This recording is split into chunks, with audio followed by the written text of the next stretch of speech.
अस्सलामुअलैकुम, आप देख रहे हैं सुबह पाकिस्तान। मैं हूं आपकी मेजबान सलमा कौसर और मैं हूं आपके साथ मोहम्मद शुएब। नाज़रीन, गुड मॉर्निंग। इस उम्मीद और इस दुआ के साथ कि आज का दिन बहुत ही अच्छा गुजरे। जुम्मा है आज, जुम्मा मुबारक कहते हैं आपको। बारिश से मुताल्लिक डेली हम आगाज करते हैं उसकी अपडेट के साथ, इस दुआ के साथ कि रहमत की बारिश हो। मुल्क भर में बारिशों का सिलसिला जारी है, नया स्पेल आ रहा है, उसकी कितनी तैयारी है इसकी बात भी हम आगे चलकर करेंगे। और 24 घंटों के दौरान पंजाब, इस्लामाबाद, खैबर पख्तूनख्वा जो बलाई इलाके हैं समेत इवन जो प्लेन एरियाज है वहाँ पर भी बारिश ही एक्सपेक्ट की जा रही है। कहाँ पर कितनी बारिश होगी, इससे ज़्यादा ज़रूरी इस वक्त ये हो चुका है कि कहाँ पर इंतज़ाम कितनी ज़्यादा मुतहर्रिक है, कहाँ पर हम इंडिविजुअल एफर्ट्स होते देख रहे हैं। चूँकि कीमती जानों का ज़िया, इंफ्रास्ट्रक्चर की तबाही, जिस पर हम ये कहते हैं ये माली नुकसान की भरपाई तो हो जाती है, लेकिन जानी नुकसान जो है ये एक ऐसा मामला है जिसने हम सबको इस वक्त दुखी कर रखा है। पूरी कौम इस वक्त दुखी है, वो चाहे बलूचिस्तान में होने वाली जानों का ज़िया हो या पाकिस्तान में किसी भी और जगह पर जहाँ फ्लैश फ्लडिंग्स हैं उसकी वजह से एक भी जान जो जा रही है उसकी वजह से हम सब दुखी हैं। बिल्कुल, हम सब अपने उन बहन भाइयों के साथ यकजहती का इजहार करते हैं, उनके दुख में बराबर के शरीक हैं।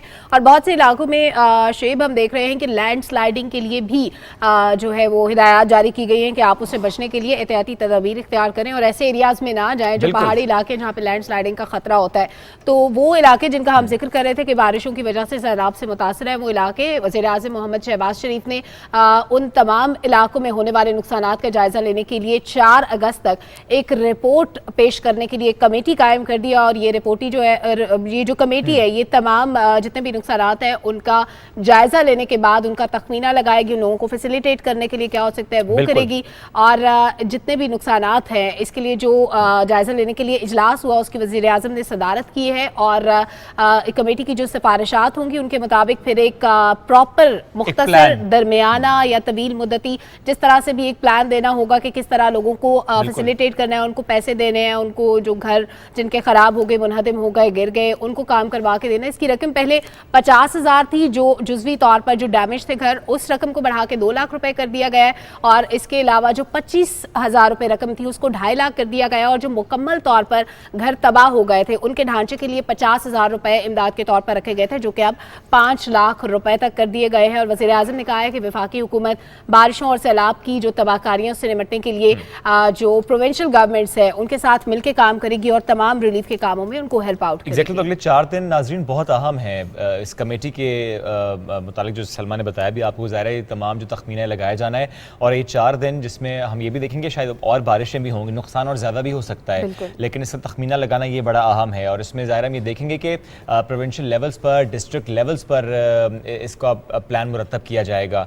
और जब हम ये 4 दिन की बात कर रहे हैं, तखमीना लगाने की बात कर रहे हैं, फैसिलिटेट करने की बात कर रहे हैं, एट द सेम टाइम हम ये बात ज़रूर करेंगे कि मौसमी तब्दीली की वजह से जिस तरह पाकिस्तान मुतासर हो रहा है ये कोई एक नॉमिना नहीं है, ये एंटिसिपेट किया जा रहा था पहले से। और ग्लोबल क्लाइमेट रिस्क जो इंडेक्स है उसमें अगर हम देखें तो पाकिस्तान उन ममालिक में जो कि मोस्ट वल्नरेबल कंट्रीज़ का में शुमार उसका हो रहा है। और ऐसे में ये फ्लैश फ्लड्स जो इस वक्त पाकिस्तान में आइंदा आने वाले दिनों में, आइंदा आने वाले सालों में ये फ्लैश फ्लड्स एक्सपेक्ट किए जा रहे हैं, तो हमें और ज़्यादा मुतहर्रिक होने की ज़रूरत है, और ज़्यादा काम करने की जरूरत है।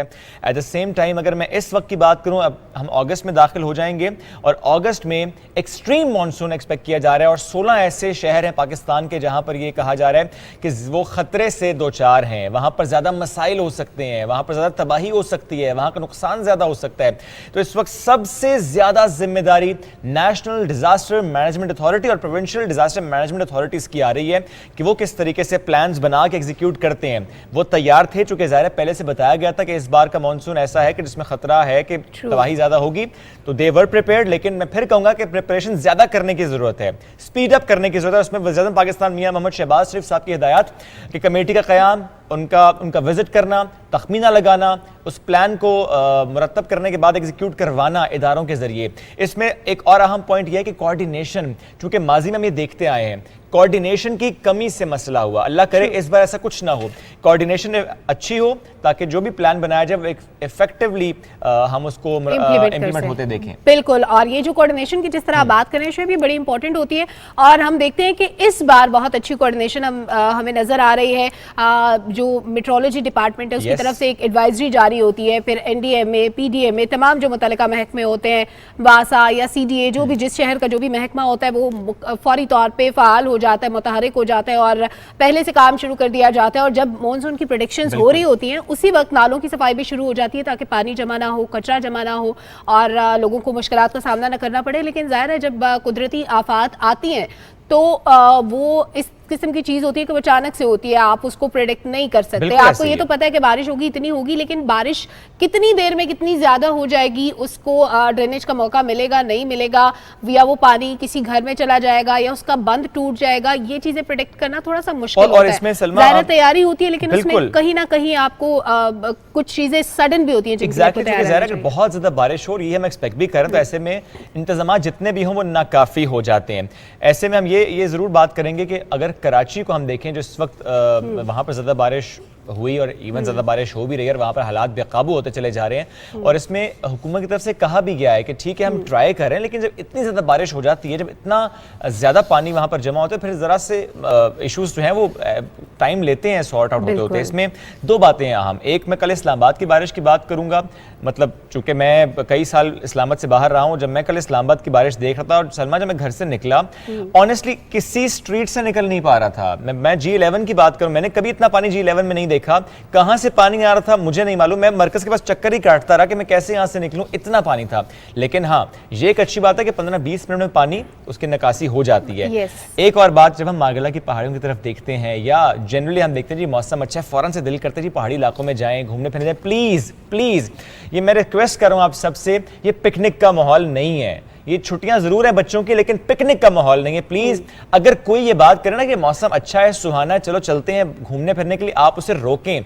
Be the barrier, please be the barrier, क्योंकि इस वक्त जिसने सलमा आपने कहा ना लैंड स्लाइडिंग के खदशात हैं, तो इसमें प्लीज आपने ये कोशिश करने के अगर कोई प्लान करे उसे रोकें, समझाएं कि ये वो वक्त नहीं है, इस वक्त हमें यकजहती करनी है, कौम के साथ यकजहती करनी है, उन तमाम इलाकों के साथ बिलखुसूस जहां पर नुकसान ज्यादा, जहां पर जानी नुकसान भी हुआ है। और एक छोटी सी टिप मैं ऐड कर दूं कि अगर आपका पिकनिक करने का बहुत ही मूड हो रहा है तो ये नहीं कि आप सारों ने एक ही जगह पिकनिक करनी है, वो किसी अल्टरनेट जगह का भी इंतखाब कर सकते हैं। एनीवे, ये जितनी भी चीजों की हम बात करें, तबाहकारियों की बात करें, इसकी जो बेसिक वजह होती है वो क्लाइमेट चेंज होती है। तो वज़ीर आज़म मोहम्मद शहबाज शरीफ ने जो है वो मौसमियाती तब्दीली से पाकिस्तान जैसे तरक्की पजीर के जो ममालिक हैं उनके मुतासिर होने की बात भी की है। उन्होंने कहा है कि गवर्नमेंट अपने तरक्याती अहदाफ को मौसमियाती तब्दीली की जरूरत से हम आहंग कर रही है, इसके लिए एफर्ट्स जारी हैं और जाहिर है इन एफर्ट्स को अमली जामा पहनाने में अभी वक्त है। हम वो स्ट्रेटजीज बना रहे हैं जिनके थ्रू हम आगे बढ़ सकें। और इसी तरह वजीर बराए माहौलियाती तब्दीली सेनेटर शहरी रहमान से पाकिस्तान में जो सफ़ीर हैं उन्होंने भी मुलाकात की है और उन्होंने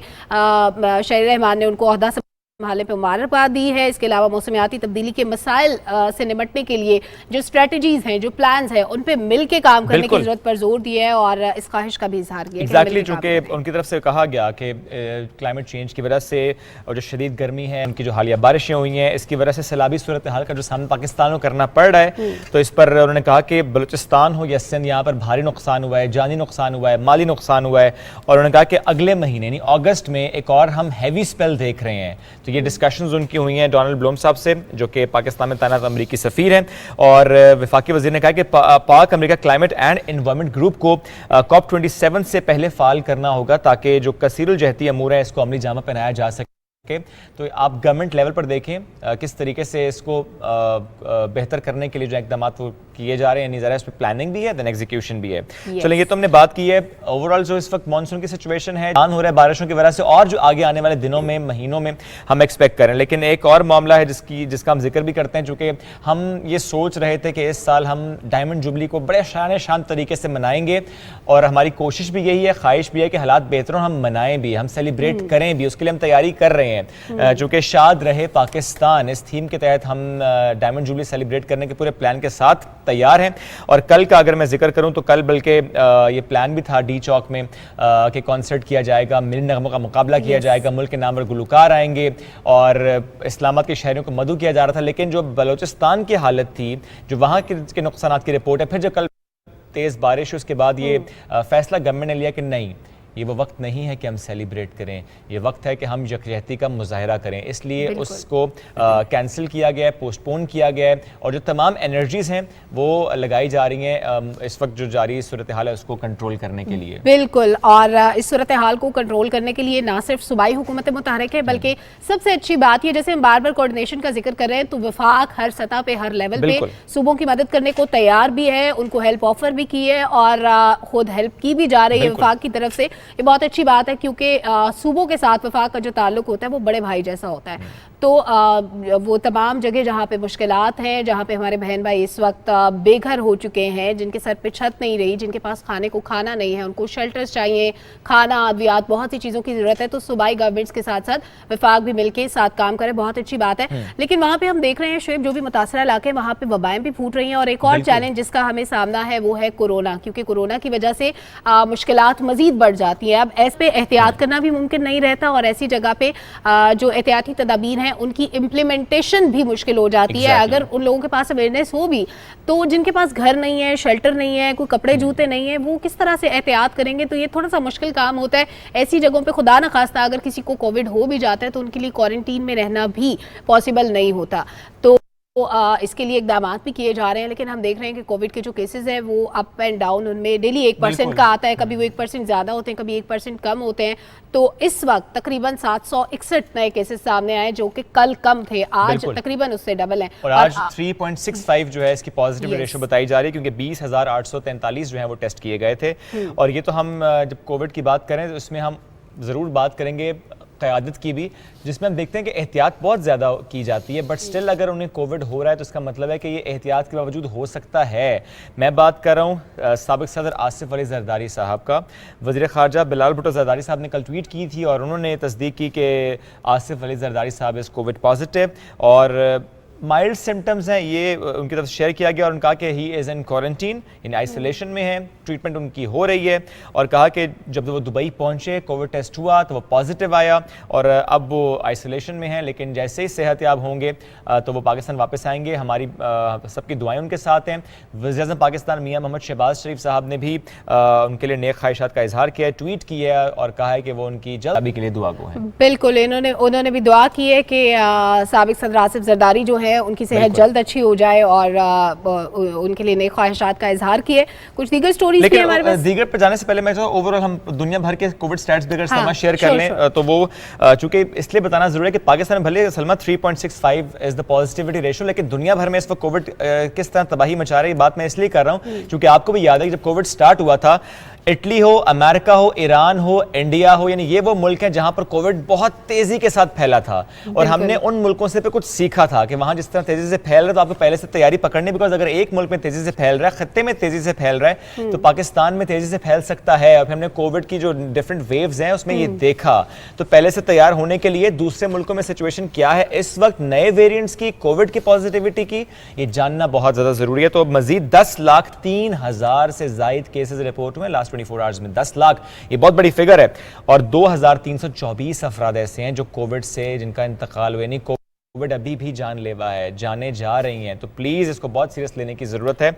और जापान की अगर मैं बात करूं, क्योंकि ज़रा चाइना से स्टार्ट हुआ, फिर हमने देखा उन ममालिक में थोड़ा तेज़ी से फैला, जापान में इस वक्त भी शिद्दत है, कोविड की शिद्दत बरकरार है। वहाँ 1,80,000 से ज़ायद पॉजिटिव केसेस कल रिपोर्ट हुए हैं। सिर्फ एक मुल्क की बात करूँ जहाँ 1 लाख केसेस रिपोर्ट हो रहे हैं, और अमेरिका जहाँ 1,14,000, जर्मनी 1,04,000, जनूबी कोरिया में भी 1 लाख से ज़ायद कोविड के नए केसेस रिपोर्ट हुए हैं। तो हमें इस मामले को बहुत ज़्यादा सीरियस लेने की अब ज़रूरत है। बिल्कुल, और इस मामले के साथ साथ दूसरा मामला जो है वो मंकी पॉक्स, तकरीबन 18,000 से ज़ायद केसेस हम दुनिया भर में देख रहे हैं, और ये बढ़ने का भी खदशा है। तो पाकिस्तान ने ऑलरेडी अपने जितने भी एयरपोर्ट्स है, जितने भी बॉर्डर्स है, वहाँ पे अपनी जो चेकिंग है वो मजीद सख्त कर दी है, ताकि पाकिस्तान में कोई केस अभी तक रिपोर्ट नहीं हुआ, और अल्लाह करे हो भी ना। सलमा, और आपने एयरपोर्ट्स की बात की, दाखिली रास्तों की बात की, इवन जो हमारे हॉस्पिटल्स हैं, बिलखुसूस अगर मैं सिंध की बात करूँ, वहाँ बहुत एक्टिवली इसको देखा जा रहा है कि हॉस्पिटल्स को पहले से हिदायत जारी की गई है कि जो इन्फेक्शियस डिजीज़ के पेशेंट्स अगर आ भी रहे हैं, कोई अगर आए, क्योंकि लोग कंफ्यूज ना करें, तो बहुत ज़्यादा स्ट्रिक्ट चेकिंग की जा रही है। अच्छी बात यह कि देखा जा रहा है खुदा ना खास्ता ऐसा कोई केस रिपोर्ट ना, बिलखुसूस ऐसा कोई शख्स जो अगर बाहर से आया है और अगर अफ्रीका के मुल्क से ट्रैवल करके, भले वो किसी और मुल्क से होता हुआ आया हो, उसको चेक ज़रूर किया जाता है ताकि खुदा ना खास्ता अगर कोई सिम्टम अपीयर हो तो फिर कॉन्टेक्ट ट्रेसिंग की जाए, जैसे उन्होंने कोविड के स्टार्ट में किया, वो हम मंकी पॉक्स में ज़ाहिर करेंगे। बिकॉज सऊदी अरेबिया में हज के दौरान एक केस रिपोर्ट हुआ था, उसके बाद वहाँ पर बहुत ज़्यादा चेकिंग की गई, और अगर हम हज के तनाजुर में देखें तो ज़्यादा लोग कॉन्टैक्ट उनका आपस में बहुत ज़्यादा होता है, और मुल्कों बिल्कुल बहुत से मुल्कों में वापस जाना, खित्तों में जाना, तो इसलिए खतरा था, खदशा था, लेकिन अल्लाह का शुक्र है अभी पाकिस्तान में अल्हम्दुलिल्लाह ऐसा कोई केस रिपोर्ट नहीं हुआ। बिल्कुल। और हम कुछ दीगर स्टोरीज पे भी बात कर लेते हैं। हमने बड़ी चीज़ों पे अपने व्यूअर्स को वार्न भी कर दिया है कि आपने कोविड से किस तरह से अपने आप को बचाना है, और उसके अलावा फ्लड की जो सिचुएशन है वो भी बता दी है, वेदर के हवाले से भी बता दिया है। लेकिन एक और मामला ऐसा है जिसका ताल्लुक हमारे पड़ोसी मुल्क भारत से है। वो तस्लीम शुदा तनाज़ा जिसको दुनिया मानती है अक़वाम मुत्तहिदा में, उसके लिए बेशुमार करारदादें मौजूद हैं। उसके बावजूद भारत की जानिब से इस बार जिस गैर जिम्मेदारी का मुजाहरा किया गया है वो इंतहाई काबिल मज़म्मत है। बिल्कुल एक बार फिर, क्योंकि ये माजी में कई बार होता आया है। तो जनाब, पाकिस्तान ने भारत में 44वीं शतरंज ओलंपियाड को खेलने के लिए जब पाकिस्तान की टीम गई तो इसको सियासी रंग देने की कोशिश की गई, जिसकी पाकिस्तान ने भरपूर मजम्मत की है, और एहतजाज के तौर पे पाकिस्तान ने इसमें शिरकत ना करने का ऐलान किया। उसकी वजह ये थी कि जो रैली थी, मशल रैली, उसको मकबूजा कश्मीर के इलाकों से गुजारा जा रहा था, जो कि ये सियासी रंग देने की एक बिल्कुल वाज़ेह कोशिश थी। जानबूझ कर ये हरकत की गई ताकि पाकिस्तान को इस पर एतराज़ हो, और हमने अपना भरपूर एहतजाज रिकॉर्ड कराया है इसका आलमी सतह पर। बिल्कुल, और हमने कह दिया कि हम अपने चेस प्लेयर्स को वहाँ नहीं भेजेंगे, और इसको हम ना सिर्फ एक बयान के ज़रिए बल्कि हम जो आलमी बिरादरी है उसके सामने भी ज़रूर शेयर करेंगे कि जिस तरह भारत ने क्रिकेट को सियासी रंग देने की, खेलों को सियासी रंग देने की कोशिश की, बिकॉज क्रिकेट को भी वो देते ही आए हैं सियासी रंग, तो अभी बाकी और ये जो कॉम्पिटिशन थे ये भारतीय शहर चेन्नई में होने थे, और कहाँ चेन्नई में कॉम्पिटिशन, और फिर आप एक मेहमान को अपने घर बुलाते हैं और उसके बाद इस तरह से उसके साथ सलूक, इस तरह का गैर जिम्मेदाराना रवैया, ये किसी भी महज़्ज़ब मुल्क को ज़ेब नहीं देता। खैर, भारत में वो महज़्ज़बपन तो हम एक्सपेक्ट भी नहीं करते, क्योंकि कश्मीर के मामले पर और कश्मीर के मामले पर और जिस तरह अक़लियतों के साथ सलूक होता है तो हम मेहमान नवाजी की तवक्को तो बिल्कुल भी नहीं करते। और इसी के तनाजुर में अगर पाकिस्तान का रवैया देखें भारत से आए लोगों के लिए, भारत के शहरियों के लिए, खा वो उनका जहाज इमरजेंसी में उतरने का मामला हो, खातून हमारी मेहमान आई थी गुज़श्ता दिनों जिनको हमने बहुत इज्जत और तकरीम दी, लेकिन भारत में जो हमारे साथ सलूक होता है, जो लोग भारत में जाते हैं उनके साथ जिस तरह की मेहमान नवाजी होती है वो इंतहाई अफसोसनाक है, काबिल मज़म्मत है। और मैं तो कहती हूँ कि आलमी सतह पे इसका नोटिस लिया जाना चाहिए, आलमी सतह पे कंडेम किया जाना चाहिए। आपने कहा मेहमान नवाजी, हम तो बड़े अच्छे मेहमान नवाज, ये तो पूरी दुनिया जानती है। मेहमान नवाजी बड़ी दूर की बात है, अपनों को ही नहीं बख्शते, वो जो वहाँ रहते हैं, वहाँ बसते हैं, वहाँ पैदा हुए हैं, जो उनकी इकोनॉमी के लिए सिग्निफिकेंट हैं, वो उनके साथ जो सलूक रखते हैं, ये आप सबके सामने। चलें, ये चूँकि बात हमने चेस की है तो थोड़े गेम्स से मुतालिक और ख़बरें हमारे पास हैं कि दुनिया भर में जो इस वक्त डिफरेंट गेम्स हो रही हैं, कॉम्पिटिशन्स हो रहे हैं, उसकी बात करते हैं। बर्मिंघम लेकर चलते हैं, कॉमनवेल्थ गेम्स की बात करते हैं जिसका रंगारंग आगाज़ हो चुका है। इफ्तिताही तकरीब जो है अलेक्जेंडर स्टेडियम में हुई है, कुछ मनाजिर भी इसके हम आपको दिखाएंगे। और मुल्क के प्रीमियर लेस्टर और 2 बार कॉमनवेल्थ गेम्स में गोल्ड मेडल जीतने वाले इनाम भट्ट और कौमी ख़वातीन क्रिकेट टीम की कप्तान बिस्मा मारूफ, इन्होंने जनाब कौमी दस्ते की क़यादत की है। और पाकिस्तानी खेलों का जो दस्ता है उसमें हम देखेंगे स्विमर्स भी हैं, एथलेटिक्स में पैरा एथलेटिक्स, बैडमिंटन, बॉक्सिंग, ख़वातीन की टीम है for T20 cricket, gymnastic, hockey, judo, squash, table tennis, weight lifting और रेसलिंग। इसमें हिस्सा लेने के लिए हमारे एथलीट्स वहाँ पर मौजूद हैं, और उस दस्ते की क़यादत इनाम भट्ट ने और बिस्मा मारूफ ने की है। और जो इफ्तिताही तकरीब है जिस वक्त आप देख भी रहे हैं साइड विंडो में, ये PTV स्पोर्ट्स HD पर बरह रास्त जो है वो नशर भी की गई, और आगे आने वाले दिनों में जो बाकी कॉम्पिटिशन्स हैं इंशाल्लाह उनसे मुतालिक हम भी आपको बताएंगे। PTV स्पोर्ट्स तो फॉर श्योर आपको बताएगा। और मुझे PTV स्पोर्ट्स की स्क्रीन पे ये रंगारंग तकरीब बड़ी खूबसूरत लगती है जब चलती है, HD क्वालिटी की वजह से, और अदरवाइज भी PTV से खास मोहब्बत तो है ही।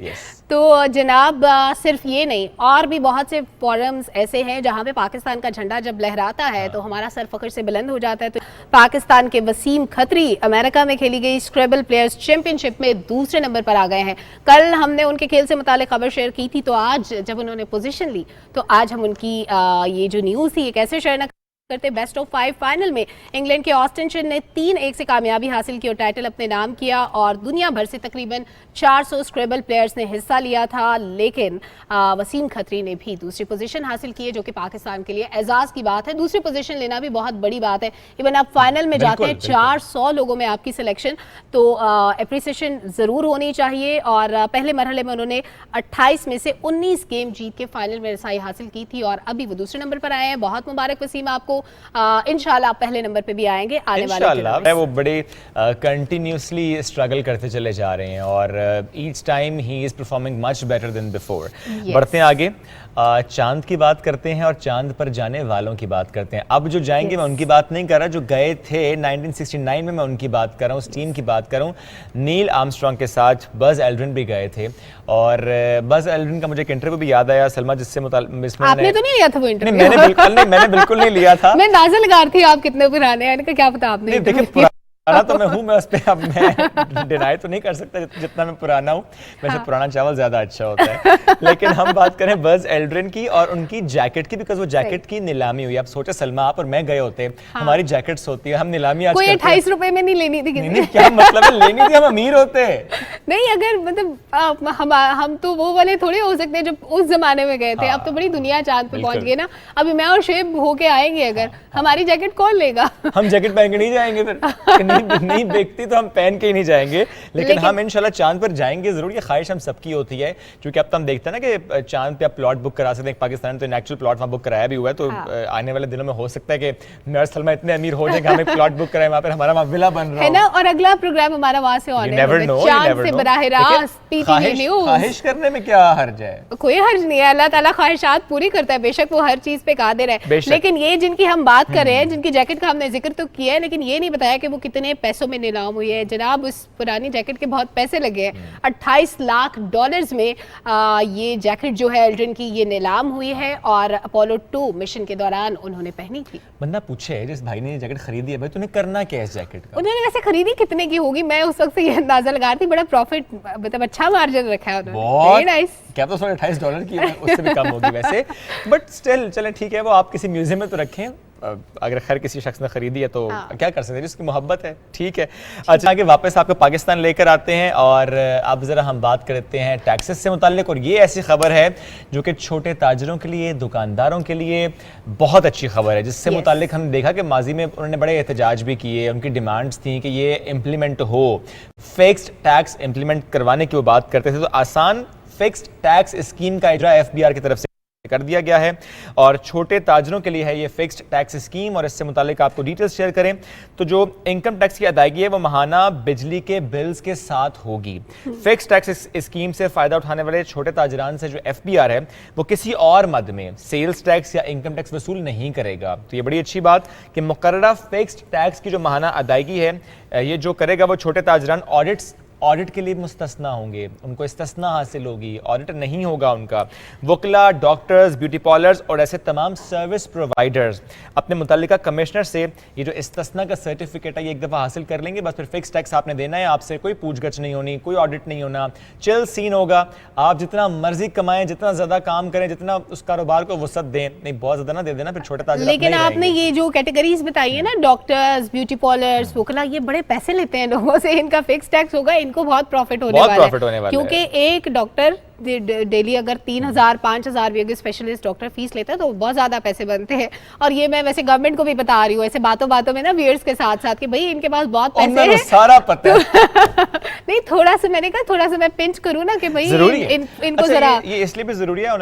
जरा मैं बात ऑन लाइटर नोट तो करें, लेकिन आप देखें अगर कोई ऐसा शख्स था या ऐसा कोई सेक्टर था जहां से पहले टैक्स नहीं किया जा रहा था, अब अगर थोड़ा सा टैक्स लिया जा रहा है, फिक्स टैक्स लिया जा रहा है, तो आप प्लीज इसको सपोर्ट कीजिएगा, क्योंकि ये जो आपका टैक्स है कि एक्चुअल आप पर ही लगना है, हम पर ही लगना है। और जितना थोड़ा बहुत टैक्स है ये तो देना, पहले लोग देते ही नहीं थे, तो चलो थोड़ा अगर गवर्नमेंट की तरफ से है तो ये अच्छी बात है। गवर्नमेंट ने फैसिलिटेट किया है, अब शहरियों की जिम्मेदारी है कि शहरी भी सपोर्ट करें। और पहले तो सबसे पहले तो चाहिए उनको FBR में रजिस्टर्ड हो, और उसके बाद जब आपके बिल्स के साथ टैक्स आ रहा है तो आपकी भी सरदर्दी खत्म हो गया, आपने बिल के साथ टैक्स पे कर दिया और उसके बाद आप बरी एग्जैक्टली उसके बाद आपने कुछ और करना नहीं है। चले मैं आपको एक ऐसे मुल्क में लेकर जा रहा हूँ जनाब, जहाँ की करेंसी अब कुछ ऐसी है कि आपका दिल चाहेगा कि आप वो करेंसी बस आपके पास जमा होती आप जाए, जाए वो करेंसी ले और पाकिस्तान आ जाए या और ऐश ही पाकिस्तान करें। वापस आ जाए और वहां पर तो खर्च ना करें, Yes. क्योंकि सोने के सिक्के वहां पर जारी कर दिए गए हैं। मैं आपको Wow. जिम्बाब्वे लेकर जा रहा हूँ, खबर वहां से है, हम दोनों के लिए बड़ी शॉकिंग न्यूज़ थी कि ये क्या हो रहा है। मतलब सोना वैसे महंगा हो रहा है, वहां पे सोने के सिक्के मुतारिफ कराए जा रहे हैं। Yes. तो जनाब जिम्बाब्वे ने बढ़ती हुई महंगाई को कंट्रोल करने के लिए फार्मूला जो है इंप्लीमेंट किया है, सोने के सिक्के मुतारिफ करा दिए हैं।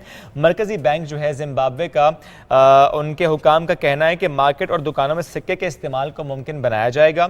जिम्बाब्वे में सालाना महंगाई की शरह 190% से भी ज़्यादा तजावुज़ कर चुकी है। अब इसको कंट्रोल करने के लिए रवा माह मरकजी बैंक ने शरह सूद में 200% इजाफा किया है ताकि इसको कंट्रोल किया जाए, काबू में लाया जाए। बिल्कुल। और एक और अच्छी खबर भी है इंटरनेशनल लेवल पे हमारे पास, क्योंकि हम दूसरे ममालिक की बात कर ही रहे हैं, तो पाकिस्तान ने जो people for the ethical treatment of animals है, उसके सदर और वजीर आजम के स्ट्रेटेजिक रिफॉर्म्स के सरबराह सलमान सूफी साहब ने मुमकिन अहम इस्लाहात पर तबादला ख्याल के बात की। इस पे हम आगे चल के बात करेंगे, लेकिन और हमारे पास कुछ अच्छी खबरें भी थी। बिल्कुल, एक अच्छी खबर हमारे पास है जी ऑस्ट्रेलिया से। हाँ। ऑस्ट्रेलिया से एक ऐसी खातून का हम जिक्र करेंगे, फातिमा पेमान, जो पहली हिजाबी सेनेटर बनी है। अफगानिस्तान से बेसिकली इनका ताल्लुक है। जब इनके वालिद साहब अफगानिस्तान से as a refugee Australia shift हुए, उसके बाद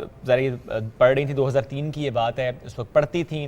कभी सोचा नहीं था किसी ने भी, ना उन्होंने खुद, कि वो जिस तरह एज अ रेफ्यूजी वहाँ पर गई हैं, उनकी फैमिली वहाँ पर गई है, ज़रा अपना मुल्क छोड़ना, अपना घर छोड़ना, अपना इलाका छोड़ना, अपनी उन यादों को वहाँ दफन करना, एक नए मुल्क में, एक नए खत्ते में जाना, वहाँ पर बसना और फिर वहाँ की पार्लियामेंट का हिस्सा बनना, वहाँ में हुकूमत साजी का हिस्सा बनना।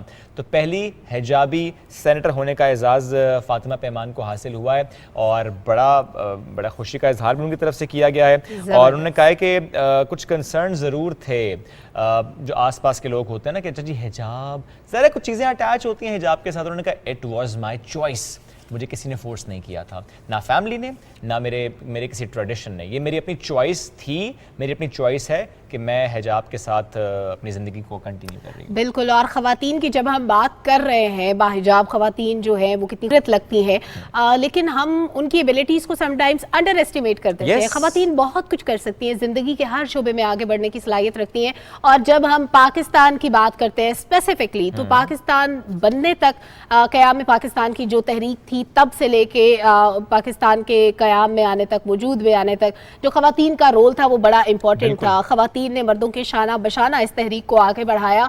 और जिस तरह हम अखबारात का जिक्र करते हैं, जरायद का, सहाफ़त का, उसके अलावा जो तालीमी इदारे थे उनकी जदोजहद का, तो ख़वातीन की स्ट्रगल को भी नहीं भूलना चाहिए। और मैंने बहुत सी शुएब ऐसी ख़वातीन देखी जो तहरीक आज़ादी का सफ़र जिन्होंने अपनी आंखों से देखा है, वो रो पड़ती थी अपनी स्ट्रगल बताते हुए। जो जब माइग्रेट किया उस दौरान जो मुश्किलात पैदा हुई वो तो थी ही, लेकिन उसके अलावा जिस तरह उनको वहाँ पे ट्रीट किया जाता था, जिस वक्त मुसलमान और हिंदू इकट्ठे रहते थे, और जब वहाँ पे जुल्म का राज हुआ करता था, और जब मुसलमानों पर ज़मीन तंग कर दी गई थी, तो मुसलमान ख़वातीन की जो जदोजहद थी, जो उनकी मुश्किलात थी, उनको नज़रअंदाज कभी नहीं किया जा सकता। उनकी स्ट्रगल हमेशा सुनहरी हरूफ में लिखी और जाएगी। आज भी सलमा, अब हमने किसी बुज़ुर्ग के साथ अगर बैठे हैं, वो बुज़ुर्ग जो उस वक्त इस तहरीक आज़ादी में जो शामिल थे, वो बुज़ुर्ग जिन्होंने माइग्रेट किया था, उनकी जब आप कहानी सुनते हैं ना, उनकी बहनें, उनकी माएँ, उनकी बीवियाँ, उनकी बेटियाँ, बीवी ज़ाहिर तो हम वो जब शेयर करते हैं ना कि किस तरह से माइग्रेट किया, बहुत तकलीफ दे है वो कहानी। मैं बयान नहीं कर सकता, बयान नहीं कर सकता। मेरी वाइफ के दादा जब वो कहानी शेयर करते, अल्लाह उन्हें जन्नत नसीब करे, उनका इंतकाल हो गया, लेकिन जिस तरह मेरी वाइफ मुझे वो पूरी स्टोरी सुनाती हैं, जब उनके दादा उनसे शेयर करते थे तो मेरे रोंगटे खड़े हो जाते हैं। जैसे उन्होंने अपने ख़ानदान की ख़वातीन को खोया, वो दुख, वो तकलीफ़, वो बयान करना बिल्कुल आप यकीन करें पॉसिबल नहीं है। लेकिन जो अब सलमा आपने बात की ना, ख़वातीन का रोल उस वक्त, यानी तहरीक आज़ादी की हम बात कर रहे हैं, तो चूँकि 14 अगस्त आने वाला है, तो हमें इसमें ज़रूर याद करना है तहरीक आज़ादी में ख़वातीन के किरदार को भी। तो एक रिपोर्ट है हमारे पास वक़ार हैदर की कि किस तरह ख़वातीन का रोल रहा, आइए मिलकर देखते हैं। तहरीक आज़ादी में जिस कदर मुहर्रिक किरदार ख़वातीन का नजर आता है, शायद ही इसकी किसी और जगह नज़ीर मिले। फातिमा जिन्ना वो सिन्फ़े आहन थीं कि अपने भाई कायदे आज़म के साथ शाना बशाना हर मैदान में रहीं। बाबाए कौम फरमाते हैं, मैंने पाकिस्तान की जंग अपनी बहन की कुव्वत से जीती। बेगम जहां आरा शाहनवाज तहरीक पाकिस्तान की सरगर्म रुख थीं। उन्होंने 1933 में तीसरी गोल मेज कॉन्फ्रेंस में हिंदुस्तान की नुमाइंदगी के फ़राइज़ अंजाम दिए। सिविल नाफरमानी की तहरीक में भी ख़वातीन का किरदार नुमाया नजर आता है। सिर्फ 14 बरस की फातिमा सुगरा ने सिविल सेक्रेटेरिएट पर मुस्लिम लीग का झंडा लहरा कर तारीख रकम की थी। इसी तरह पंजाब फसादात में रिलीफ कमेटी की सेक्रेटरी बेगम सलमा तसद्दुक ने जुर्रत व हिम्मत के साथ काम किया। पाकिस्तान की खातून अव्वल बेगम राना लियाकत अली तहरीक पाकिस्तान की रुकन और सिंध की पहली गवर्नर थीं। आबादी बानो यानी बी अम्मा का किरदार भी किसी से ढका छुपा नहीं। वो मौलाना मोहम्मद अली जौहर और मौलाना शौकत अली जौहर की वालदा थीं। बेगम जरी सरफराज ने मर्दान में मुस्लिम लीग खवातीन की दाग बेल डाली। 1945 में बरसगीर की मुस्लिम लीगी खवातीन की कॉन्फ्रेंस मुनक्कद करने का सेहरा भी आप ही के सर है। चलें जी, खवातीन का रोल उस वक्त और अब खवातीन का रोल इस वक्त, यानी वक्त बदलता है, रोल बदलता है, लेकिन ख़वातीन मजबूत थीं, ख़वातीन मजबूत हैं और मज़ीद मजबूत होती चली जा रही हैं। तर्जुमान बलूचिस्तान हुकूमत फ़रा अज़ीम शाह साहबा कल हमारी मेहमान भी थीं, तो आज हम उनका जिक्र भी करते हैं और आपको एक मैगज़ीन दिखाते हैं जिसमें हम देखते हैं खराज तहसीन उन्हें पेश किया गया है। फ़रा अज़ीम शाह साहिबा इनको ख़वातीन के हुकूक़ के लिए आवाज़ बुलंद करने पर आइकॉनिक वुमेन इंटरनेशनल मैगज़ीन का खराज तहसीन है। मैगज़ीन के फ्रंट पेज पर फ़रा अज़ीम की खिदमात के हवाले से एडिटोरियल लिखा गया है। 2 सफ़ात पर मुश्तमिल तहरीर में मैगज़ीन ने फ़रा अज़ीम शाह के बारे में लिखा कि वो ऐसे माशरे में ख़वातीन की एक मौसर आवाज़ बनी जहाँ जागीरदाराना निज़ाम राइज है और मर्दाना इजारादारी वाले माशरे में रहते हुए अपने अहदाफ की तरफ वो गामज़न हैं। क्या उनका रोल रहा, इस पर ज़रा लिखा गया, उन पर लिखा जितना भी जाए वो कम है। पहली खातून तर्जुमान जो कि बलूचिस्तान हुकूमत की, और बिलखुसूस जब हम बलूचिस्तान की बात करते हैं, जो डायनामिक्स बलूचिस्तान के हैं वहाँ पर ख़वातीन को वैसे भी अपने आप को मनवाने के लिए ज़्यादा स्ट्रगल करनी पड़ती है, वो चाहे तालीम का मैदान हो, वो चाहे फिर आगे हम एंटरप्रेन्योर्स ख़वातीन देखें, बड़ी स्ट्रगल उनकी जो उन्हें करनी पड़ी और अभी करनी पड़ेगी। लेकिन फ़रा अज़ीम शाह साहिबा ने, मैं कहूँगा कि एक एग्जाम्पल सेट कर दी है, रास्ता आसान कर दिया बहुत से ख़वातीन के लिए आगे बढ़ने के लिए। बिल्कुल, और वो जितनी वोकल हैं, जितनी वाइब्रेंट पर्सनैलिटी है, उनकी बहुत ज़बरदस्त बात है ये। और बलूचिस्तान जैसी जगह जहाँ पे हमने पहली बार देखा किसी खातून को बतौर तर्जुमान बलूचिस्तान हुकूमत, तो हम भी अप्रिशिएट करते हैं और इंटरनेशनल लेवल पे अगर उनकी एफर्ट्स को रिकग्नाइज किया जा रहा है तो बहुत अच्छी बात है। बहुत प्यारी सी खातून है और कल हमारे पास मौजूद थी और आइंदा आने वाले टाइम पे भी हम उनको बुलाएंगे। ढेर सारी बातें हुई, लेकिन बहुत कुछ ऐसा था जो कि तिश्नगी रह गई कि हम और बातें करते जरूर करेंगे आइंदा आने वाले प्रोग्राम। ये जो हम आज ख़वातीन की इतनी बात कर रहे हैं, तो इसमें हम एक ऐसी लड़की का जिक्र करते हैं जो कि पाकिस्तान का नाम रोशन कर रही हैं और उर्दन के शहर ओमान में हम लेकर जा रहे हैं, अमान में हम लेकर जा रहे हैं, जहां पर Asian junior boys and girls boxing championship 2022 में पाकिस्तानी बॉक्सर हादिया कमाल खान ने कांसे का तमगा हासिल किया है, मुल्क को कौम का नाम रोशन किया है। हादिया कमाल खान एशियन बॉक्सिंग चैंपियनशिप में मेडल जीतने वाली पाकिस्तान की पहली और वाहिद बॉक्सिंग के खिलाड़ी जिनके पास एशियन लेवल का ये एजाज़ अब मौजूद है और ये पाकिस्तान का सबसे बड़ा मेडल है। इस वक्त वीडियो लिंक पर हमें हादिया कमाल ने ज्वाइन किया है। हादिया, अस्सलाम वालेकुम, गुड मॉर्निंग, कैसी हैं आप? अस्सलाम वालेकुम, कैसे हैं आप सब? Good morning. अल्हम्दुलिल्लाह। जबरदस्त। हादिया, आपने ये मार कुटाई वाला खेल कैसे चूज किया है? तो लड़कों वाले खेल होते हैं।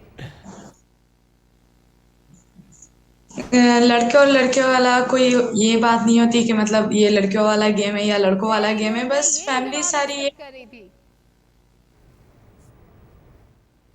मेरे मामू भी सारे बॉक्सिंग करते हैं, मामा भी पाकिस्तान की 3 स्टार और एवा इंटरनेशनल 1 स्टार कोच है, पाकिस्तान की पहली खातून जो बॉक्सिंग कोच है, और बाबा भी आगे जनरल सेक्रेटरी है, तो उनसे इंस्पायर होकर मैंने भी बॉक्सिंग स्टार्ट कर ली। ज़बरदस्त। और मुझे आज जानना आपसे ये भी है, ये तो एक एजाज़ माशाल्लाह, लेकिन इसके अलावा भी कई एजाज़ आपके नाम है, सितारे पाकिस्तान से भी आपको नवाजा गया। जी जी बिल्कुल, जब मैं एशिया से मेडल लाई, पाकिस्तान का वाहिद मेडल जो सबसे पहला हिस्टोरिकल मेडल में लाई, एशिया का मेडल, तो उसके बाद मुझे सितारे पाकिस्तान भी मिल गया। ज़बरदस्त। हादिया, अब ज़रा आते हैं हम इसी चैम्पियनशिप की बात करते हैं 2022 जो कि उर्दन में हुई। कितनी तैयारी की, कैसे आपकी सिलेक्शन हुई, जाना कितना चैलेंजिंग रहा? चूँकि हम ये भी देखते हैं कि सिलेक्शन हो जाती है या आपने जाना हो, बट समटाइम्स फंड्स के इश्यूज होते हैं, समटाइम्स कोई और इशू आड़े आ जाता है और कोई और प्रेशर होता है, आप नहीं जा पाते, बट आप गई, ना सिर्फ गई बल्कि आपने बड़ा अच्छा परफॉर्म किया और मेडल अपने नाम किया। तो ये जो पूरा प्रोसेस रहा, प्लीज़ इसको शेयर कीजिएगा।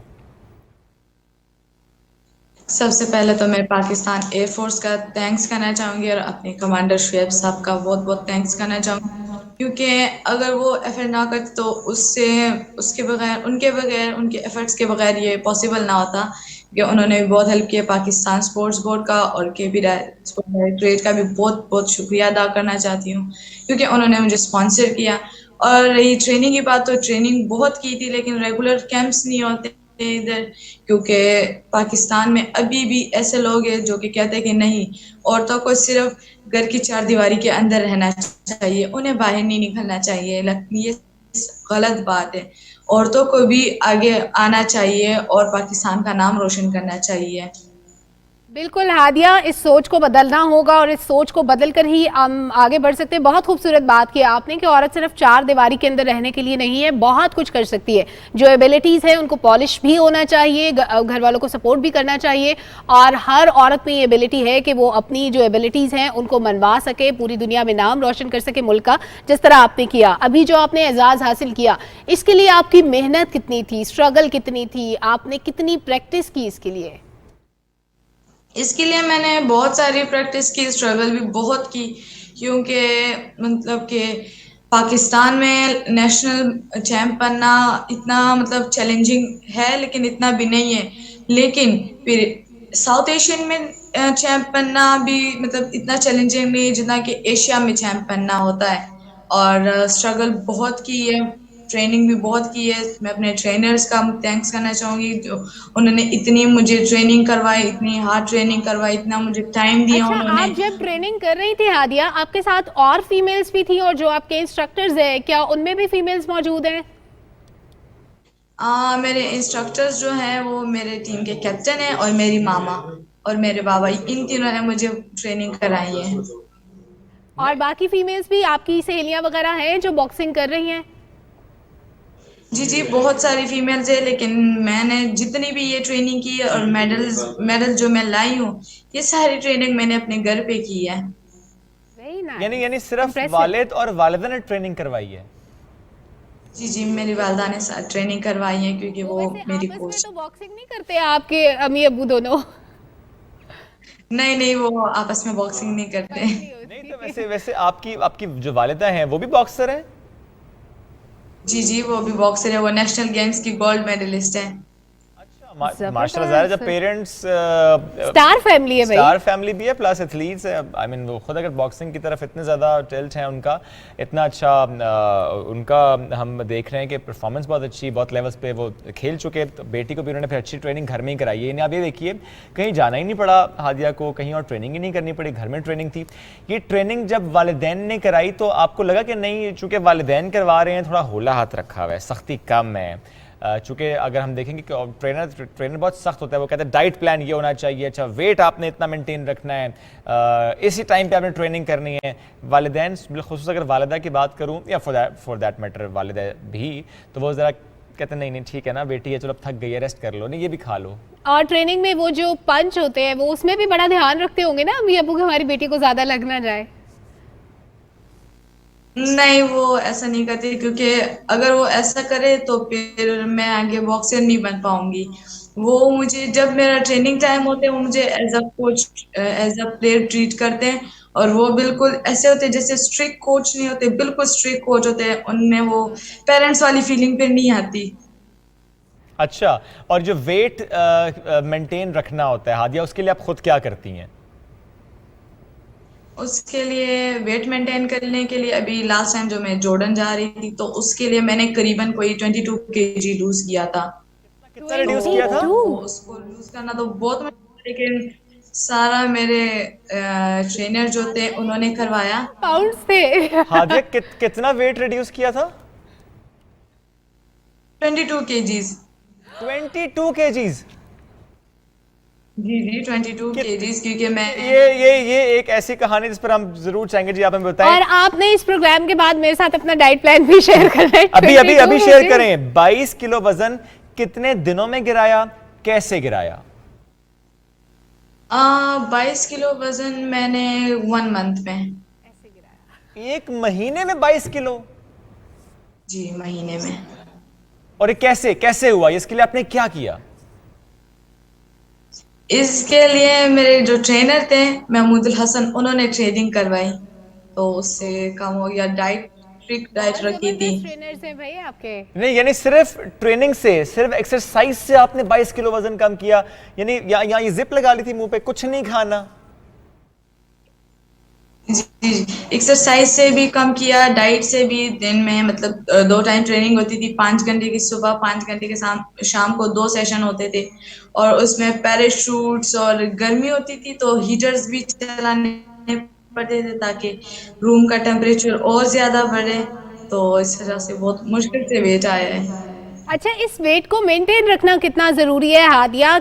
और जब अभी क्योंकि आपका कंपटीशन हो चुका है, तो अभी आपके लिए फ्री हैंड है, आप जो मर्जी खाएं पिए, या आपने डाइट को फॉलो करते रहना है? आप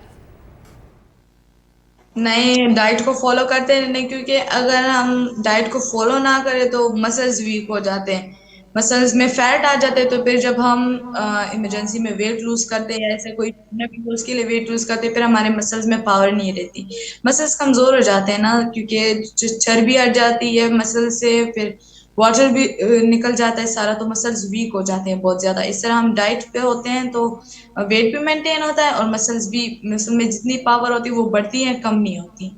अच्छा, वेट पे तो हमने हादिया बात कर ली। अब मुझे ज़रा अपना बॉक्सिंग रिंग का एक्सपीरियंस बताएं। जब आप रिंग में उतरी, क्या आपने ये सोचा था कि आप इस बार एजाज़ लेकर जाएंगी? ओपोनेंट को देखने के बाद क्या फीलिंग थी आपकी? कैसे आपने फाइट किया उस वक्त, क्या क्या सोचा आपने? ज़रा ये एक्सपीरियंस और मुकाबला किससे था ये भी? यस। मेरा मुकाबला कजाकिस्तान से था। मतलब वो कजाकिस्तान वाले बहुत फास्ट हैं, क्योंकि उनको फुल टाइम कैंप्स मिलते रहते हैं, प्रॉपर उनकी ट्रेनिंग होती है, तो इस वजह से। और मतलब डर लग रहा था थोड़ा बहुत, लेकिन इतना भी नहीं था, क्योंकि जब मैंने आयतुल कुर्सी पढ़ी, अल्लाह का नाम लिया, तो फिर डर सारा खत्म हो गया। जबरदस्त। वैसे आपने जनरली क्या देखा हादिया, यानी कजाकिस्तान हो या उस कंपटीशन में और मुल्कों से जो बॉक्सर्स आए थे, कि उनकी टेक्निक्स, उनकी स्ट्रेंथ कितनी डिफरेंट लगी? बिकॉज ज़ाहिर है कुछ मुल्क ऐसे हैं जहाँ पर ट्रेनिंग पर इतना फोकस किया जाता है, बिकॉज उनके कैंप्स होते हैं, they have designated spots in places, तो उनकी ट्रेनिंग ज़रा डिफरेंट अंदाज में होती है। आपने तो बिल्कुल घर में की है। वैसे भी पाकिस्तान में अगर हम देखें तो ख़वातीन के लिए ट्रेनिंग एक्टिविटीज़ तो बहुत कम है, अपॉर्चुनिटीज़ बहुत कम है, फैसिलिटीज़ उस तरह से नहीं है। लेकिन कजाकिस्तान का तो आपने खुद कहा, लेकिन और मुल्कों के बॉक्सर्स कितना मुख्तलिफ लगा ये आपको? चंद टीमें थी, जैसे कि इंडिया हो गई, कजाकिस्तान हो गया, उज्बेकिस्तान हो गया। ये 3 टीमें थी जो कि बहुत टफ थी, क्योंकि इनके बॉक्सर्स भी, मतलब हम तो पाकिस्तान स्पोर्ट्स बोर्ड ने, पाकिस्तान एयरफोर्स ने, केपी स्पोर्ट्स डायरेक्टरेट ने स्पॉन्सर किया था। और उनकी टीम्स जो थी, उन्हें सारा मतलब स्पॉन्सर सब कुछ मिल गया था, बॉक्सर्स पूरे थे, उनकी ट्रेनिंग अच्छी थी। सबसे बेस्ट टीम जो थी वहां पे, वो इंडिया, कजाक और उज्बेक की थी। ये 3 टीमें थी जिनसे सारी टीमें डर रही थी, क्योंकि ये टीम ऐसी टीम थी जो कि फुल टाइम ट्रेनिंग करने वाली है, फुल टाइम उनको टेक्निक्स मिलती है, फुल टाइम उनको उनके कोचेस का मिलता है, उनको कैंप्स मिलते हैं, उनको हर वो चीज मिलती है जिसकी उन्हें जरूरत होती है। जो सबसे बड़ी चीज है वो है ट्रेनिंग, कैंप्स हो गए जो कि उन्हें मिल रहे हैं। हादिया, ये तो आपने बड़ी अच्छी बातें बताई हैं हमें कि किस तरह से ट्रेनिंग्स होती हैं, बाकी लोगों की ट्रेनिंग्स में हमारी ट्रेनिंग में क्या डिफरेंस है। लेकिन बॉक्सिंग रिंग में मार कुटाई के बाद जब बाहर आते हैं तो एक बड़ा अच्छा खूबसूरत ट्रेंड होता है, वो होता है कि सब आपको आके आपको गले मिलते हैं, मुबारकबाद देते हैं। तो सबसे अच्छा ट्रीटमेंट किस कंट्री की तरफ से आपको मिला, और किसने दोस्ती का हाथ बढ़ाया, और किसकी खूबसूरत यादें लेके आप आई वापस? सबसे अच्छी टीम जो थी वहां पे, वो जॉर्डन थी, थाईलैंड थी, और वियतनाम थी। वो लोग बहुत फ्रेंडली थे। जी, जब मैं वहां से रिंग से उतरी तो सबसे ज्यादा मेरे साथ, लेकिन सबसे अच्छे जो थे वो मेरे बाबा थे, जिन्होंने बिल्कुल वो हम तो सुन ऑफ कोर्स वो वो तो तो ऑफ होंगे। कोर्स वो तो उनका होना तो बहुत लाजमी है। लास्ट में बस ये बताएं कि नेक्स्ट कौन सा कंपटीशन है जिसके लिए आप तैयारी कर रही हैं? नेक्स्ट अभी जो भी हो, जूनियर मेरा अभी नेक्स्ट आएगा तो मैं जूनियर में ही कह लूंगी। अभी अल्लाह करे आ जाए कोई अच्छा सा टूर्नामेंट, और अल्लाह करे ताकि मैं पाकिस्तान का नाम रोशन करूं वहां पर भी। टूर्नामेंट्स भी आते रहेंगे, कॉम्पिटिशन्स आते रहेंगे, आप इसी तरह से मेडल्स अपने नाम करती रहेंगी। बहुत शुक्रिया हादिया, साथ मौजूद थी आप और हमसे अपना ना सिर्फ इस इवेंट का एक्सपीरियंस बल्कि मैं तो ज़्यादा इंटरेस्टेड उसमें 22 किलो इन अ मंथ में जो लूज। आप रिड्यूस कर रहे हैं शुएब, आप नजर मैंने में रिड्यूस नहीं करना, लेकिन बहुत से लोग पूछते हैं ना कैसे मतलब रिड्यूस लोग करते तो हैं। पूछ ही लेते हैं, लोग लेकिन तो साथ पूछते वाले हैं। लोग भी पूछते हैं। चले हम एक न्यूज ब्रेक की तरफ जाते हैं, वापस आएंगे और इसी पे बात करेंगे दोबारा। वैसे Stay with मेरी us। टिप्स भी हैं वेट लूज वाली, वो हम कम ब्रेक खाओ। में ब्रेक ब्रेक बात ले करेंगे ली। इस पे।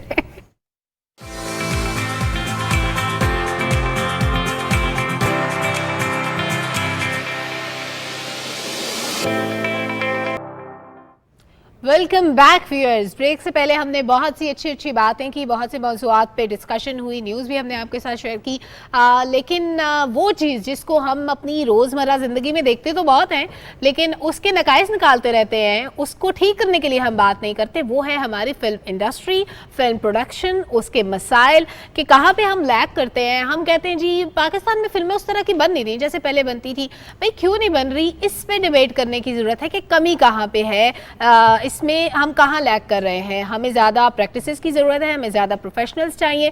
हमारे पास बेहतरीन एक्टर्स मौजूद हैं, हमारे पास सदाबहार म्यूज़िक बनाने वाले, प्रोड्यूस करने वाले, गाने वाले मौजूद हैं।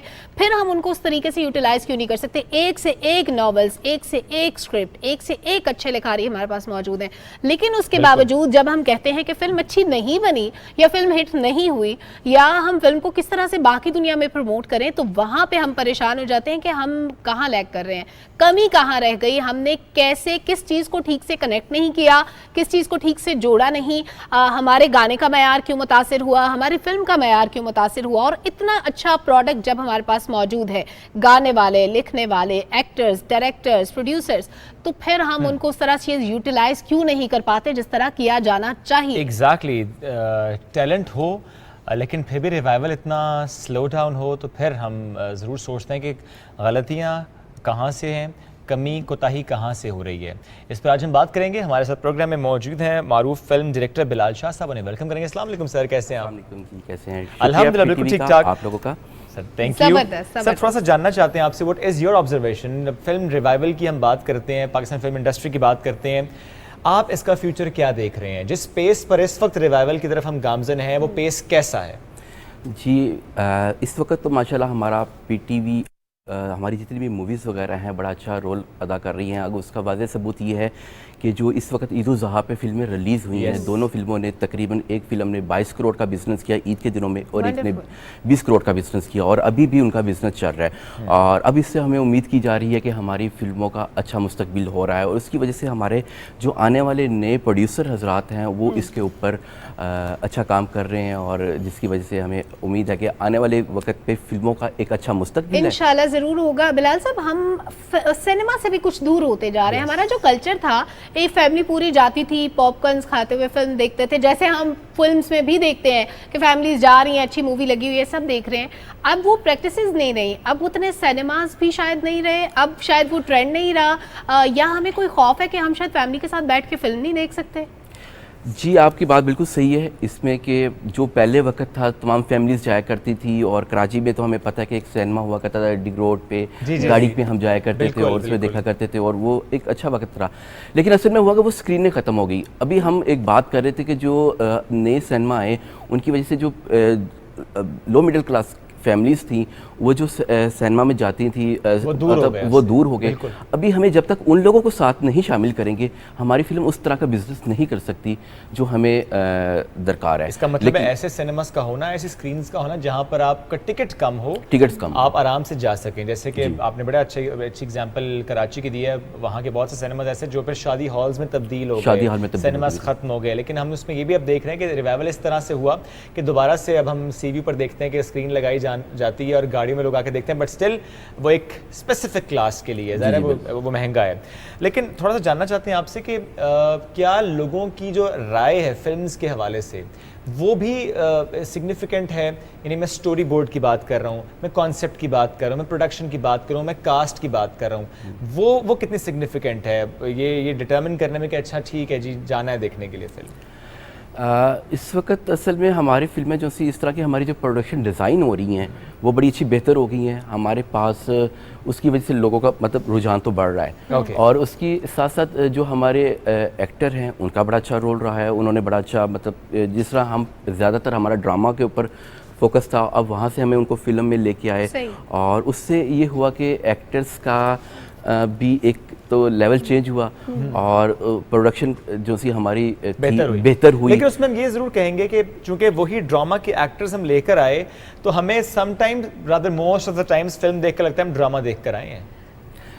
जी बिल्कुल आप सही कह रहे हैं, लेकिन असल में हमारे यहाँ हुआ ये कि हम लोगों ने जब काम शुरू किया, जब मैंने काम शुरू किया तो हम मतलब एज ए इवेंट से किया और फिर मैं थिएटर वगैरह हमने लाहौर में इंग्लिश थिएटर करना शुरू किए, उर्दू थिएटर करना शुरू किए। जो हमारे वो एक्टर आए उसके साथ आप उनकी एक्टिंग देखिए, मैं उनका नाम नहीं लूँगा लेकिन माशाल्लाह वो इतने ज़बरदस्त एक्टर थे कि उनका अभी अगर वो ज़बरदस्त है तो नाम ले ले उनको प्रमोट। मतलब उमैर राना बड़ा अच्छे थे, अहमद अली जो अकबर हैं और इस तरह के जितने उमैर राना साहब की तो क्या बात आपने कर दी, वेरी मतलब उनका आप किसी आप दूसरे एक्टर के साथ करेंगे तो कंपैरिजन ही नहीं है। बिलाल साहब एक और चीज़ जो बहुत फ्रीक्वेंट देखने में आती है कि हम फिल्म की कामयाबी को किसी एक्टर के नाम से मंसूब कर देते हैं।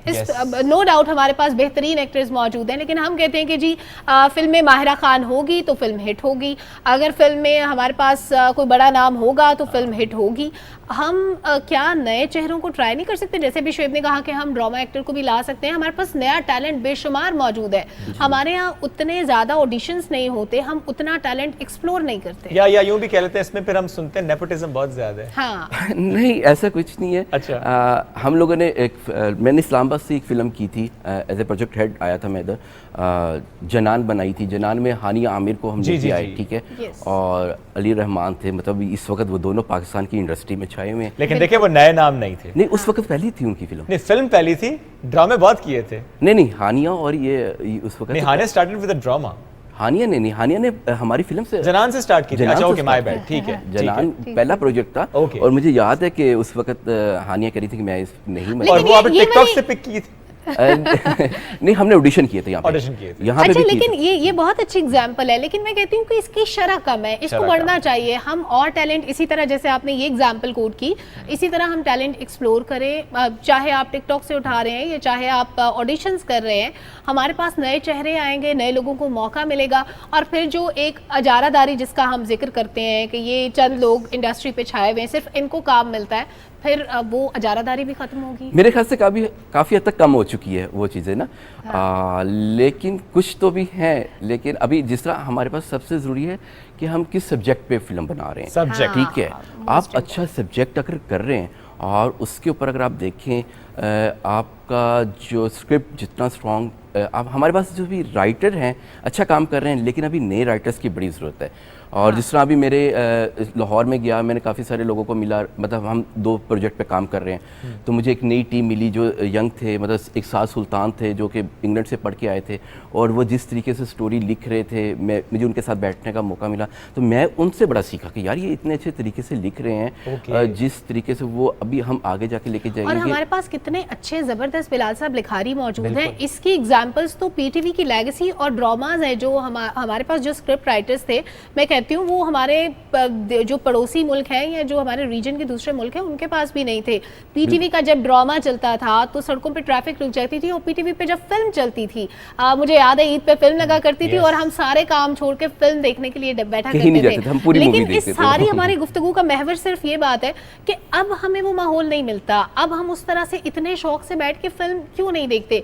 क्या हम जो कहानी होती है उसमें कहीं लैग कर रहे होते हैं? क्या कहानी इतनी इंटरेस्टिंग नहीं होती? जैसे आपने कहा कि हमें मजीद लिखारियों की ज़रूरत है, तो जो मौजूदा लोग हैं जो काम कर रहे हैं, क्या वो राइटर जो डायरेक्टर होता है उसकी डिमांड पे स्क्रिप्ट लिखते हैं, या वो उनकी अपनी तख्लीक होती है और डायरेक्टर को पसंद आता है वो उसको परचेज कर लेते हैं प्रोड्यूसर्स?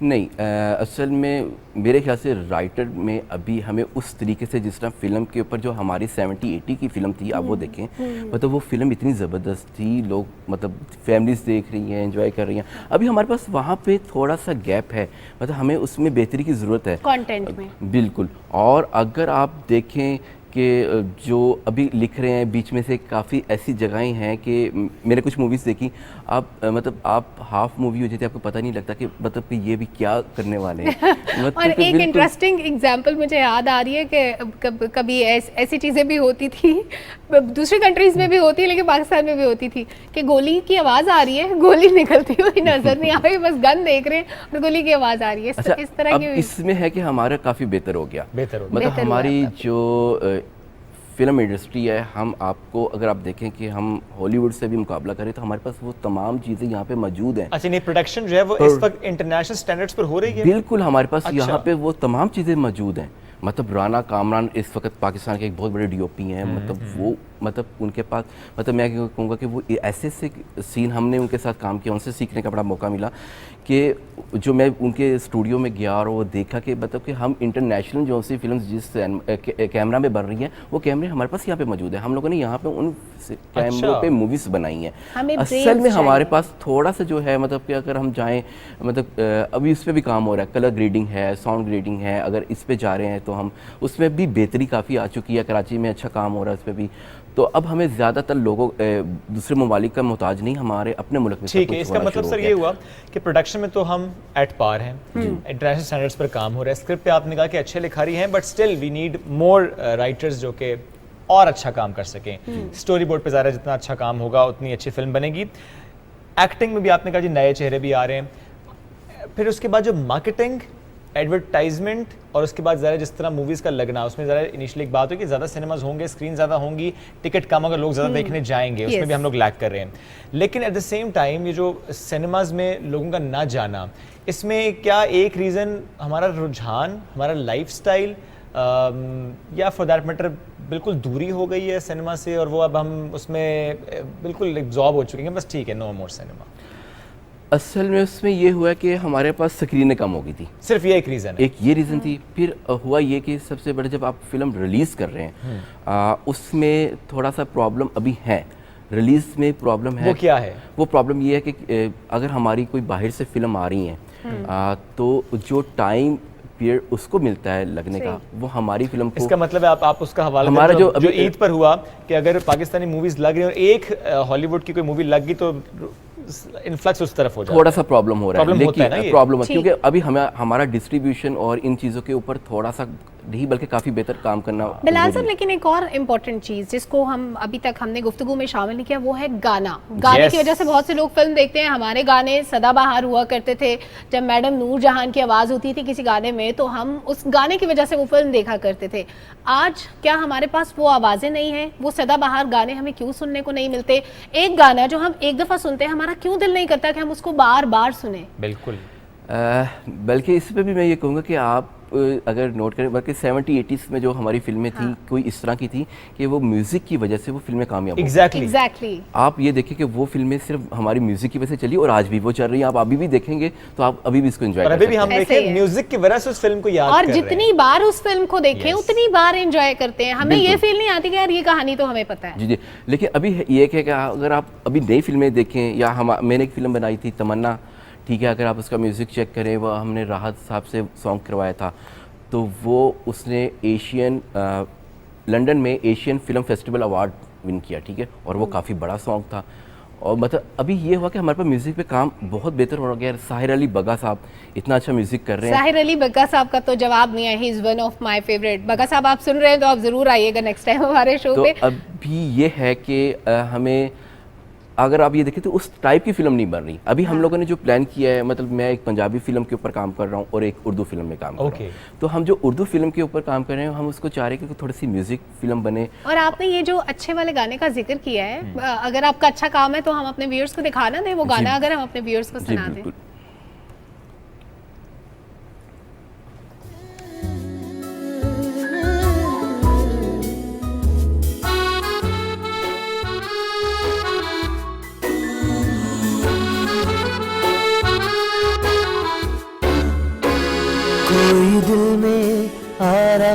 है दस्तक दिए बगैर, कोई दिल में आ रहा है दस्तक दिए बगैर, दिल जा रहा है, हाँ जा रहा है हमसे रुखसत लिए बगैर, कोई दिल में आ रहा है दस्तक दिए बगैर। ज़बरदस्त जी, ये एक सॉन्ग, इसके बाद अमानत साहब का भी सॉन्ग है, लेकिन हम ज़रा गुफ्तगू की तरफ वापस भी आते हैं। और ज़रा काम हो रहा है, अच्छा काम हो रहा है, बट उसका स्केल अभी स्टिल लिमिटेड है, हमें स्केल को वाइड करने की ज़रूरत है। सिर्फ म्यूज़िक के अलावा अगर मैं आपसे पूछूँ कि अच्छा और कौन सा एरिया जहाँ पे आपको लगता है यार यहाँ पे काम नहीं हो रहा, और कौन सा एरिया रह गया? देखिए, जब आप फिल्म डिज़ाइन कर रहे हैं, जब फिल्म प्रोडक्शन में आप जाते हैं लेके, तो उसमें प्रोडक्शन डिज़ाइन करते हुए का आपको ये ज़रूर देखना है कि अभी मिसाल के तौर पे हम एक फ़िल्म डिज़ाइन कर रहे हैं और आपके पास स्क्रिप्ट आया है और आप उसमें उसके ऊपर अगर प्रॉपरली नहीं देखते कि अभी इस पर क्या काम होना, मिसाल के तौर पे वो 1947 से पहले का है, ठीक है, उसमें आपको लोकेशन, फिर प्रॉप्स और मेकअप, हर चीज़ उस स्टाइल पे लेके जानी है। और कई दफ़ा इस तरह का होता है कि अगर मैंने कुछ ऐसी देखी कि आप वहाँ पे जाते हुए और आप बीच में मिक्स करते हैं और आपका पूरा वो स्टोरी आपके पास। लेकिन हमारे पास अभी जो मौजूदा लॉट है उसमें कुछ शौकिया भी तो डायरेक्टर्स और प्रोड्यूसर्स होते हैं, ज़्यादा तादाद उन लोगों की नहीं होती जो पढ़ के आए हों। मैंने वैसे पढ़ी थी टीवी प्रोडक्शन में, इसलिए बात अभी अगर आप देखें तो इस वक्त ज़्यादातर जो टीम आ गई हैं वो आप देखेंगे पुरानी टीमों के नाम ख़त्म होते जा रहे हैं। हाँ। और अब जितने लाट हैं सारी, मतलब हमारी टीम है सारी NCA से है, ठीक है, और वो सब लोगों का मतलब एक अच्छा एक्सपीरियंस है, तो एक लेवल है, ठीक है। अब वो अगर आर्ट डायरेक्टर हैं तो हमें उसके साथ काम करने, बल्कि उनके साथ काम करके आप खुद सीख रहे होते हैं कई चीज़ें।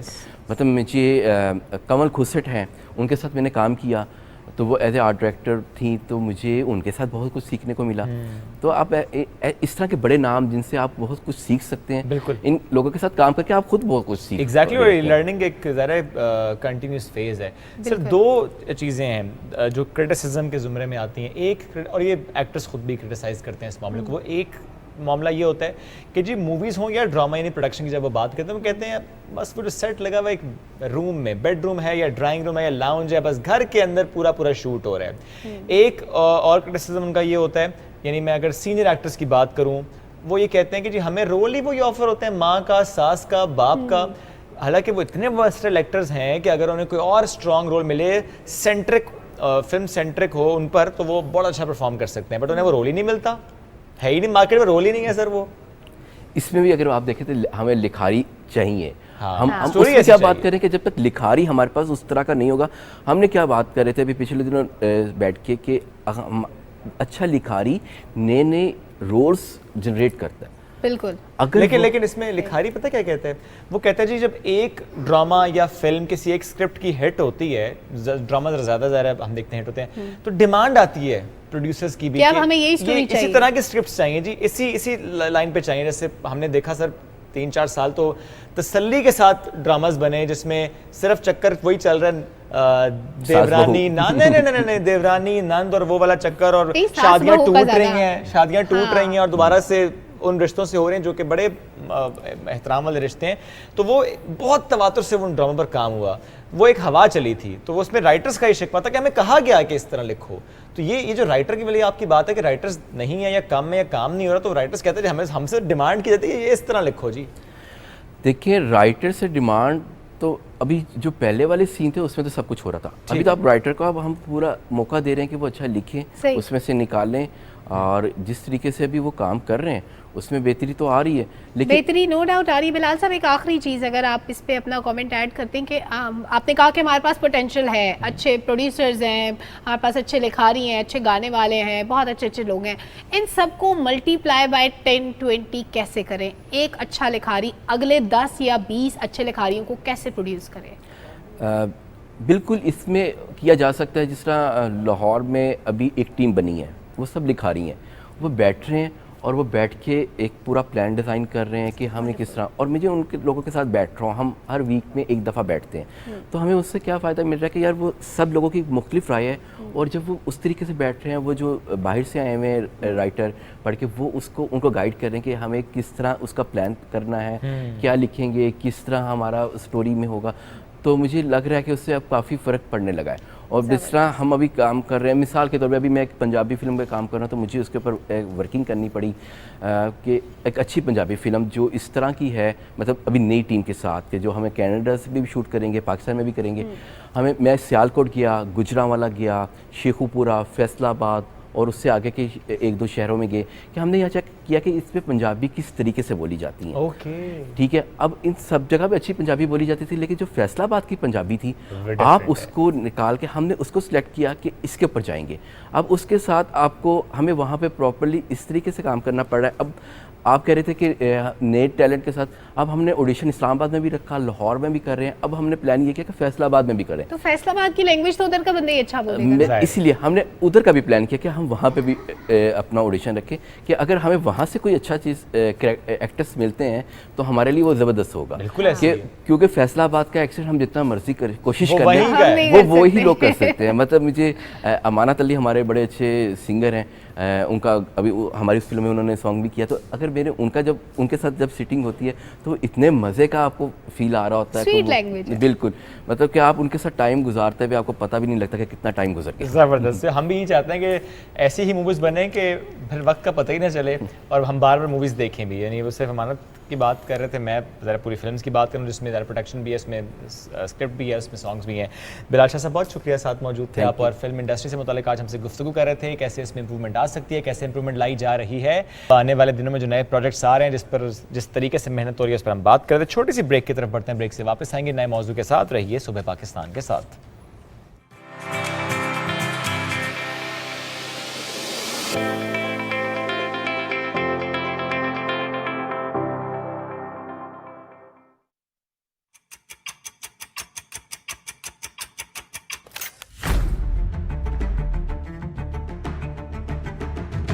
नया है जज्बा, नई है उमंग, खबर के साथ उस पर हो इजहार ख्याल। देखनी होगी दरामद से बरामद तक की सूरत हाल। कौन सी करेंसी है अप, कौन सी डाउन,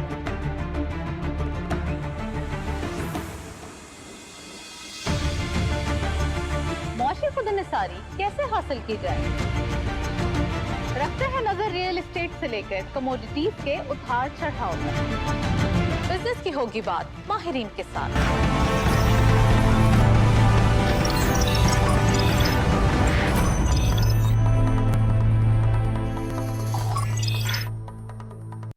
आलमी बर्तरी के लिए बड़ी ताकतों की लड़ाई हो या फिर अमन मुआहदों की सफबंदी, मईशत में उतार चढ़ाव हो या फिर दुनिया भर में बढ़ती महंगाई, हम रखते हैं आपको बाखबर।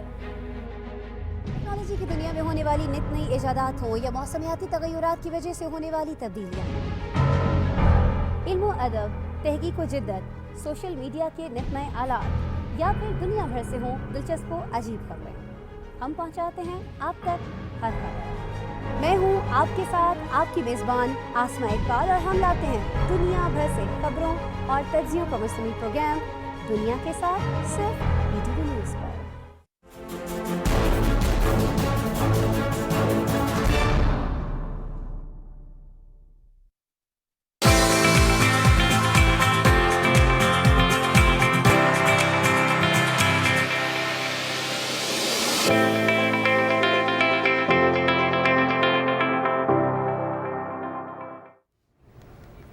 Welcome back after the break. नाज़रीन, जुम्मे की मुनासबत से आज हमने ये जो रिलीजियस टॉपिक पिक किया है वो है इंटरफेथ हार्मनी। अल्लाह ताला ने इंसान और इंसानी तहज़ीब की जो बुनियाद रखी वो आलमगीरियत पर रखी। हज़रत आदम अलैहिस्सलाम से लेकर इंसानियत के रहबर आज़म हज़रत मोहम्मद मुस्तफ़ा सल्लल्लाहु अलैहि वसल्लम और जितने अम्बिया कराम अलैहिस्सलाम आए, अपने अपने दौर में अपनी उम्मतों को जो दर्स दिया वो इत्तेहाद का था, इत्तफ़ाक़ का था, बाहमी अख़ुवत का था, मोहब्बत का दर्स था।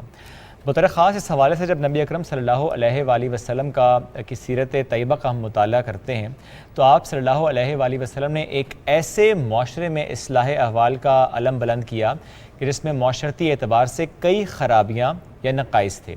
मजहबी इंतहा पसंदी, तशद्दुद, मजहबी मुनाफरत और तंग नज़री ये उस वक्त उरूज पर थी। आप सल्लल्लाहु अलैहि वसल्लम ने अपनी सीरत मुबारका से, अपने तर्ज़ अमल से मजहबी हम आहंगी के माहौल को फ़रोग़ दिया और उसकी जो माशरती ज़रूरत और अहमियत है इस पर ज़ोर दिया। इसका नतीजा ये था कि मजहबी मुनाफरत और तंग नज़री का वजूद पाश पाश हुआ। लेकिन क्या वजह है? इतना वक्त गुजर गया, 1400 साल गुजर गए, लेकिन आज भी जब हम माशरे पर निगाह डालते हैं या कुछ ऐसी खबरें हमारे सामने आती हैं, ऐसे इंसिडेंट्स रिपोर्ट होते हैं, तो हम देखते हैं इनटॉलरेंस है, मजहबी इंतहा पसंदी, या अगर मैं आज सिर्फ इंटरफेथ हार्मनी ही की बात करूं तो क्या वजह है कि हम किसी भी फ़िक्के की बात सुनने को या फॉर दैट मैटर हम रिस्पेक्ट करने को तैयार नहीं होते। ज़ाहिर है उसका फ़िक्का है, उसकी एक सोच है, उसका एक नज़रिया है, हमें उसको रिस्पेक्ट करनी चाहिए। हो सकता है हमारा नज़रिया मुख्तलिफ हो, हमारी सोच मुख्तलिफ हो, हम जितना हमने पढ़ा मुख्तलिफ सोच रखते हों, लेकिन ये तो हमारा दीन सिखाता है ना कि हमें रिस्पेक्ट करनी है उसकी सोच की। तो आज हम इस अहम मामले पर जो है वो गुफ्तगू करेंगे। बिल्कुल, इस अहम मामले पर हम आज गुफ्तगू करने वाले हैं कि मज़ाहिब के दरमियान जो रवादारी है उसकी हमारे पास माजी में कई मिसालें मौजूद हैं, लेकिन जब हम अपनी तारीख़ की बात कर रहे हैं, अपने कल्चर की बात कर रहे हैं, अपने मज़हब से जुड़ी उन खूबसूरत चीज़ों की बात कर रहे हैं जो हमें ज़िंदगी गुजारने का तरीका और सलीका सिखाती हैं, तो हमारे पास मक्का मुकरमा से एक रिपोर्ट अगर अपने व्यूअर्स के साथ शेयर कर ले, और वो है जन्नतुल मोहल्ला से रिलेटेड। एग्जैक्टली, एक रिपोर्ट दिखाते हैं, वापस आते हैं, हमारे मेहमान हमारे साथ मौजूद होंगे। मक्का मुकरमा के तारीखी मकामात में से जन्नतुल मोहल्ला का कब्रिस्तान सोको लैल के करीब मस्जिदुल हराम की मशरिकी जानिब बैतुल्लाह शरीफ से 1-1.5 किलोमीटर के फासले पर एक पहाड़ी की घाटी में वाक़ है। जन्नतुल मोहल्ला की शान बयान करते हुए नबी करीम सल्लल्लाहु अलैहि वसल्लम ने फरमाया कि जो शख्स जन्नतुल मोहल्ला में दफन किया गया वो क़यामत के दिन आम से उठेगा। मक्का मुकरमा के पहले वाली अताब बिन उसैद, हजरत अस्मा बिनते अबू बकर सिद्दीक और हजरत अब्दुर्रहमान बिन अबू बकर सिद्दीक रजी अल्लाह तआला अन्हुमा के अलावा बेशुमार ताबईन रहमहुमुल्लाह और औलियाए अज़ाम यहाँ मदफून हैं। जन्नतुल मोहल्ला अल-हजून के नाम से भी जाना जाता है। उन लोगों की कुर्बानियों से हम तक इस्लाम पहुँचा है। आज हम इतनी सदियों बाद भी उन्हें अकीदत के साथ देखते हैं, यहाँ दुआ मांगते हैं। मुसलमानों के नज़दीक मदीना में जन्नतुल बकी और मक्का में जन्नतुल मोहल्ला अफजल तरीन कब्रिस्तान है। जन्नतुल मोहल्ला से चंद गज के फासले पर मस्जिद जिन तामीर की गई है, जहां जिन्नों की एक जमात ने हजूर सल्लल्लाहु अलैहि वसल्लम से कुरान पाक सुना और आपके हाथ पर इस्लाम कबूल किया। इस मौके पर आप सल्लल्लाहु अलैहि वसल्लम ने जन्नात के सवालों के जवाब भी दिए। रिपोर्ट आपने मुलाहिजा की, हमारी वो हस्तियाँ जो वहाँ पर मदफून हैं, जो वहाँ पर जिनकी आराम गाहें हैं, उनकी क्योंकि हम बात कर रहे हैं, उनकी जो तालीमात थी उनको ज़ाहिर है हम कभी फरामोश नहीं कर सकते। वो हमारी ज़िंदगी गुजारने का एक खूबसूरत तरीका और सलीका है। शेब, जैसे आपने इससे पहले बात की कि हज़रत मोहम्मद सल्लल्लाहु अलैहि वसल्लम ने जो तालीमात दी वो हमें बताती हैं कि हमारे मज़ाहिब के दरमियान जो रवादारी है, जो हम आहंगी है, वो कितनी ज़रूरी है। तो हमारे पास इस टॉपिक पर बात करने के लिए आज मौजूद हैं सूबे पाकिस्तान के सेट पर rector Islamic international university doctor Masoom Yasin ज़ई साहब। डॉक्टर साहब, बहुत शुक्रिया आपने पाकिस्तान टेलीविजन न्यूज़ को वक्त दिया। सर, मजहबी हम आहंगी एक लफ्ज़ जो हम सुनते हैं, बार बार बोलते हैं, सबसे पहले तो इस पर रोशनी डालिए कि ये है क्या? मज़ाहिब के दरमियान रवादारी, हम आहंगी, बर्दाश्त का रवैया, ये क्या है? बिस्मिल्लाहिर्रहमानिर्रहीम। जज़ाकल्लाह जी, मशकूर हूँ कि आपने इस टॉपिक के हवाले से, और चूँकि अभी ये मुहर्रम का वो भी आ रहा है तो इस पे बात करना ज़रूरी है। मैं एक दो क्लैरिफिकेशन सिर्फ यहाँ पे कर लूँ। हम एक बात करते हैं इंटरफेथ हार्मनी की और एक है इंट्राफेथ हार्मनी। इंटरफेथ मज़ाहिब के दरमियान, जैसे हम हैं यानी मुसलमान हैं, फिर क्रिश्चियनिटी है, जूडाइज़म है, ये मज़ाहिब हैं और ये अहले किताब भी हैं। तो एक तो ये मज़ाहिब के दरमियान हम आहंगी को हम इंटरफेथ हार्मनी कहते हैं। एक इंट्राफेथ हार्मनी है, जैसे मुसलमान हैं हम, हमारे अंदर कुछ फ़िक़ही इख्तलाफात की बिना पर कुछ मसालिक बन गई हैं। बिल्कुल, बिल्कुल। एक मसलक है, दूसरा मसलक है, तीसरा मसलक है, उनके दरमियान हम आहंगी जो है वो इंट्राफेथ हार्मनी है, यानी विद इन दैट फेथ जो हार्मनी है उसकी हम बात करते हैं। देखें, 2-3 बातों का यहाँ पे हम वो कर लें। सबसे पहले ये है कि हमारा मज़हब हमसे क्या चाहता है, दूसरा ये है कि इस मुल्क के खुदादाद में रहते हुए इसका आइन हमसे क्या मुतालबा करता है।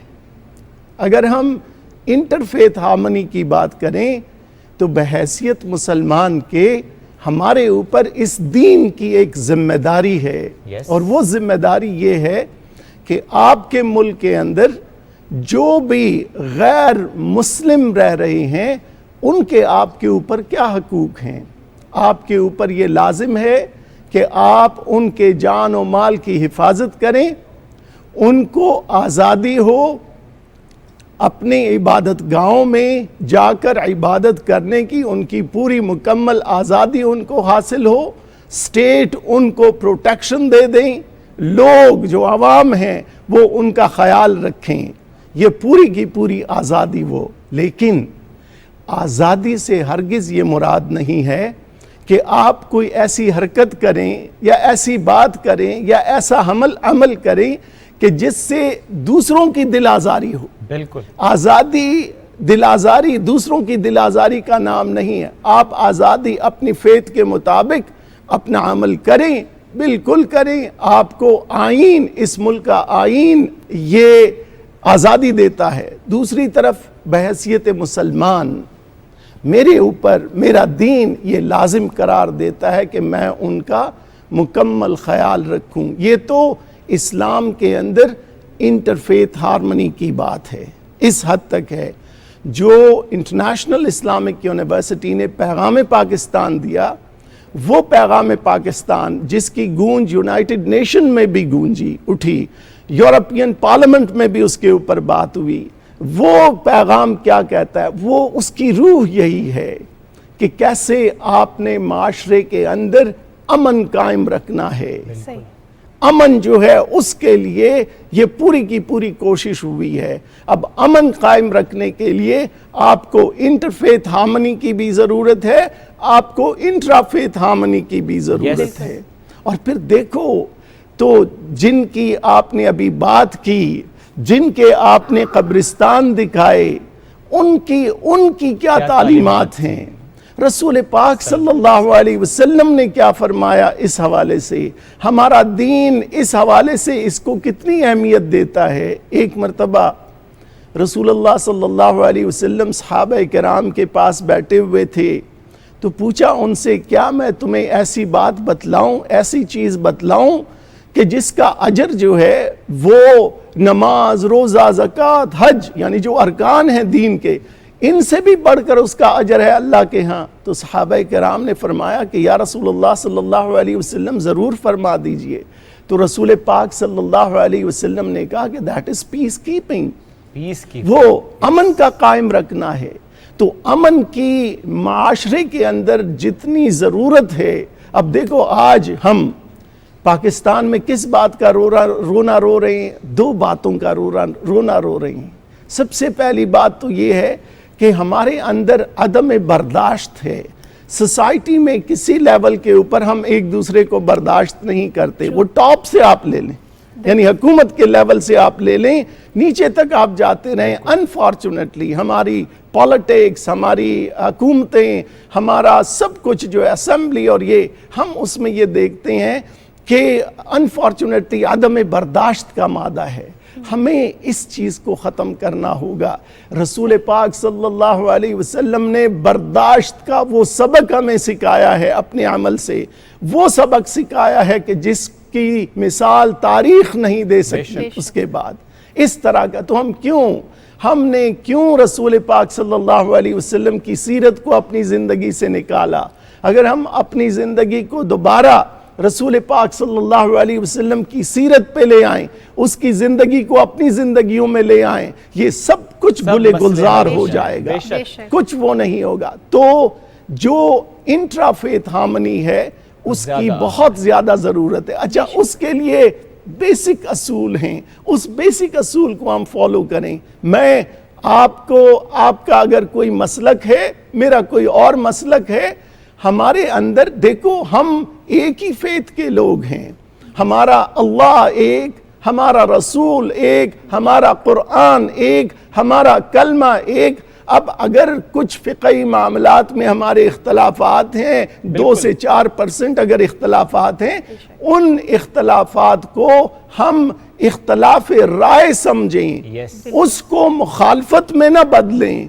जब इख्तलाफ राय मुखालफत की शक्ल इख्तियार करता है और मासेस के अंदर इख्तियार करता है, तो फिर इख्तलाफ राय जब तो वो शर का सबब बनता है, तो वो बदअमनी का सबब बनता है, तो वो एक दूसरे के साथ दुश्मनी का सबब बनता है। हमें चाहिए ये है, हम अपने मसलक पे जरूर रहें, हम जरूर अपने मसलक पे रहो, दूसरे के मसलक को, यानी अपने मसलक को छोड़ो मत, दूसरे के मसलक को छेड़ो मत, मत छेड़ो। बड़ी खूबसूरत आपने वजाहत फरमाई डॉक्टर साहब। और हम बात कर रहे हैं बर्दाश्त की, रवादारी की, इंटरफेथ और इंट्राफेथ हार्मनी की। सर, अगर हुकूकुल इबाद के साथ इसको मुंसलिक करके देखा जाए तो इसकी अहमियत कितनी है? जहां हम रवादारी की बात करते हैं, इंसानों के हुकूक के साथ इसका बहुत ज़्यादा ताल्लुक होता है, और अल्लाह ताला ने बड़ी खूबसूरती से डिफ़ाइन किया है दोनों के मामलात को कि आप अगर इंसानों के हुकूक के मामले में कोताही बरतेंगे तो उसका माफ़ करने का इख्तियार भी इंसानों के पास है। मैं सिर्फ अपने फ़राइज़ माफ़ करूँगा, इंसानों के हुकूक नहीं।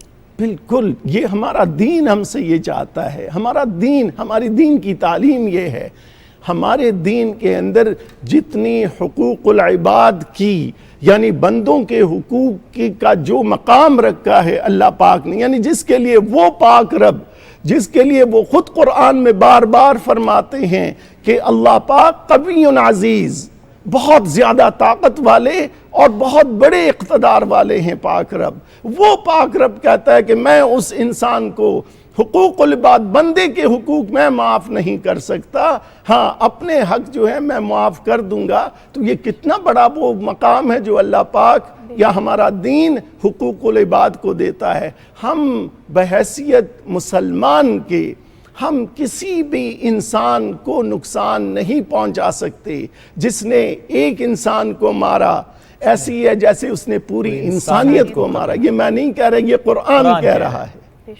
बिल्कुल ऐसे। तो इसलिए अगर हम सिर्फ ये असूल ये अपनाएं, देखो हमने इनको बिठाया, हमारी यूनिवर्सिटी ने इस हवाले से बहुत ज़्यादा तगोदाव की है। और फिर हमारी यूनिवर्सिटी की ये खुशकिस्मती है कि जितने भी मसालिक हैं वो तमाम के तमाम इंटरनेशनल इस्लामिक यूनिवर्सिटी के ऊपर एतमाद करते हैं, हमारे पास आते हैं, हमारे पास बैठते हैं, हम इनको बिठाते हैं, फिर इनके दरमियान हम वो करते हैं। और एक हम अच्छा ये जो मैसेज डॉक्टर साहब फिर जाता भी जब मुख्तलिफ फ़िक़ों से जुड़े उलमा कराम साथ, तो सर क्या मैं दुरुस्त समझ रहा हूँ कि अगर पाकिस्तान उलमा काउंसिल की बात करें, हम ऐसे फोरम्स की बात करें, मुख्तलिफ फ़िक़ों के उलमा वहाँ पर होते हैं और वो एक अच्छा मैसेज देते हैं, ये गानगत का मैसेज देते हैं, वो टुगेदरनेस का मैसेज देते हैं।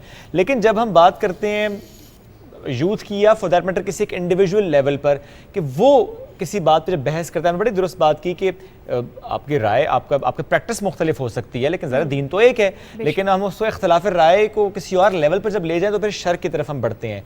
उलमा एक पेज पर नज़र आते हैं बट हम एक पेज पर नज़र नहीं आते। ये जो मसला ये कैसे हल होगा? क्या इसमें उलमा का ही रोल ज़्यादा अहम है, या कि आपने जो यूनिवर्सिटी के रोल की बात की इसमें फिर यूनिवर्सिटीज़ के रोल, दरसगाहों के रोल, इदारों के रोल अहम होता देखते हैं? देखो, जहाँ तक दीन का ताल्लुक है उसमें जाहिर सी बात है हमारी यूनिवर्सिटियाँ जो हैं वो एक और लेवल के ऊपर ऑपरेट करती हैं, उनका ऑपरेट करने का एक और लेवल है और डिफरेंट है। बिल्कुल। जहाँ उलमाए किराम का रोल है, देखो उलमाए किराम के लिए रसूल अल्लाह सल्लल्लाहु अलैहि वसल्लम ने क्या फरमाया कि अल उलमा वरसतुल अंबिया, के उलमा जो हैं वो नबियों के वारिस हैं, लिहाजा वो जो बात करते हैं पब्लिक, अल्लाह पाक ने ये उनको मकाम दिया है, जो वो बात करते हैं पब्लिक उसको मानती है। तो लिहाजा अगर मैं बहैसियत आलिम के अगर मंबर पर आकर मैं बैठकर मैं आकर दीन की बात करूं, यानी दीन की बात करूं, अब आप कहते हो कि क्यों ना हो हम आहंगी हमारे दीन के अंदर, हमारे लोगों में क्यों ना हो? जब मेरा दीन एक ही दीन है, एक अल्लाह है, एक रसूल है, एक किताब है, एक कलमा है, तो फिर हम आहंगी क्यों ना हो? हाँ,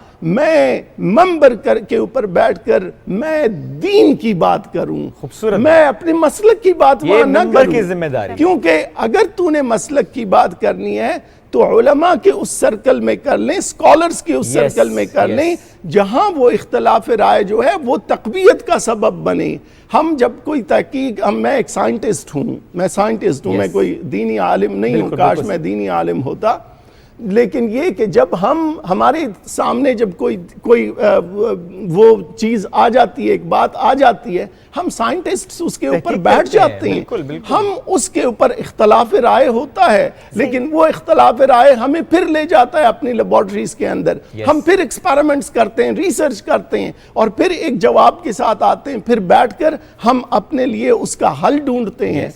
यही बात जो है इख्तलाफ राय तो दीन में तकवीयत पैदा करेगी अगर वो स्कॉलर्स के उसमें, लेकिन अगर मैं मासिस के दरमियान ले जाऊं तो इस बात को, मासिस को तो ये नहीं पता, मासिस को तो दीन का इतना इल्म नहीं है, वो जो है वो समझते हैं बस ये मेरा मुखालिफ डंडा उठाओ। सही। डॉक्टर साहब, आप एक तो आपने बड़ी अच्छी बात की कि मस्जिद और मेंबर का सही इस्तेमाल बड़ा ज़रूरी है कि वहाँ से क्या मैसेज आ रहा है मैसेज के लिए, आवाम के लिए। दूसरी बात सर, अगर हम तालीम की बात करते हैं, अपने मजमूई माशरती रवैयों की बात करते हैं, इख्तलाफात इस हद तक बढ़ जाते हैं कि हमारे लिए दूसरों के हुकूक पामाल करना बड़ी छोटी बात हो जाती है, हम दूसरों की राय का एहतराम करना भूल जाते हैं। अगर हम इन दो चीज़ों को लिंक करें, तालीम, माशरती रवैये और फिर इनका ताल्लुक इख्तलाफ राय के साथ, तो कैसे देखते हैं आप? देखो, हम एक उसमें उलझन में फंसे हुए हैं, हम मुबाहिसों का इनेकाद तो करते हैं, बड़ी खुश होते हैं हम इसमें, मेरा आपका मुबाहिसा मेरे साथ, मैं इस कोशिश में हूँ कि मैं जीत जाऊँ, आप इस कोशिश में हो कि आप जीत जाओ, एक का जीतना एक का हारना is not a win win situation. क्यों ना हम मुकालमा करें, आप भी बात करें, मैं भी बात करता हूँ, आखिर में एक ऐसी पॉइंट पे उसको पहुंचा दें कि हमारा एग्रीमेंट हो उसके ऊपर। ये मुकालमा है, मुकालमा is a win win situation for both, दोनों के लिए वो विन विन सिचुएशन, हम उसकी बात करें। हमारे माशरे में अगर आज ज़रूरत है, देखो हम अगर अपने आप को, यानी बर्दाश्त का मादा अगर हमारे अंदर आ जाए, न सिर्फ ये कि हमारी माशरती, हमारी घरेलू जिंदगी उससे बदल जाएगी, बर्दाश्त उधर भी खत्म हो गया, बिल्कुल ऐसे घरों के अंदर खत्म हो गया, हर लेवल पर यानी छोटी छोटी सी बात के ऊपर सेपरेशन हो जाती है। ये क्या हो गया हमारे माशरे को? तो बर्दाश्त का मादा अपने अंदर हमें लाना है, रसूल पाक सल्लल्लाहु अलैहि वसल्लम का वो बर्दाश्त हमने कॉपी करना है अपनी जिंदगियों के अंदर, तो फिर वो तब्दीली आएगी। और दूसरा ये है कि अगर हम डायलॉग को वो दे दें, बात करें, आए बैठें, क्या मसला है, आए इसका हल निकालते हैं, मिन हैसुल कौम इसका हल निकालते हैं। देखो, हमें पाकिस्तान जो है वो एक मजाक नहीं है, एक छोटा मुल्क नहीं है, 56 मिलियन यूथ है सिर्फ आपके पास, 56 मिलियन यूथ, पूरे यूरोप को देख लो, इतनी आबादी नहीं है जितनी सिर्फ आपके पास नौजवान हैं। इन नौजवानों का हमने सोचना है, इनको ट्रैक पे लगाना है, इनको एक ऐसा मुल्क देना है जहां इनका मुस्तकबिल जो है वो सिक्योर हो उसके अंदर। और अगर हम उनके लिए नहीं सोचेंगे, अगर बदमनी होगी तो हम कोई जो है वो इकोनॉमिक प्रोस्पेरिटी नहीं आ सकती। इकोनॉमिक प्रोस्पेरिटी अमल के साथ तरक्की हो नहीं सकती। सर बिल्कुल, बहुत दुरुस्त बात है।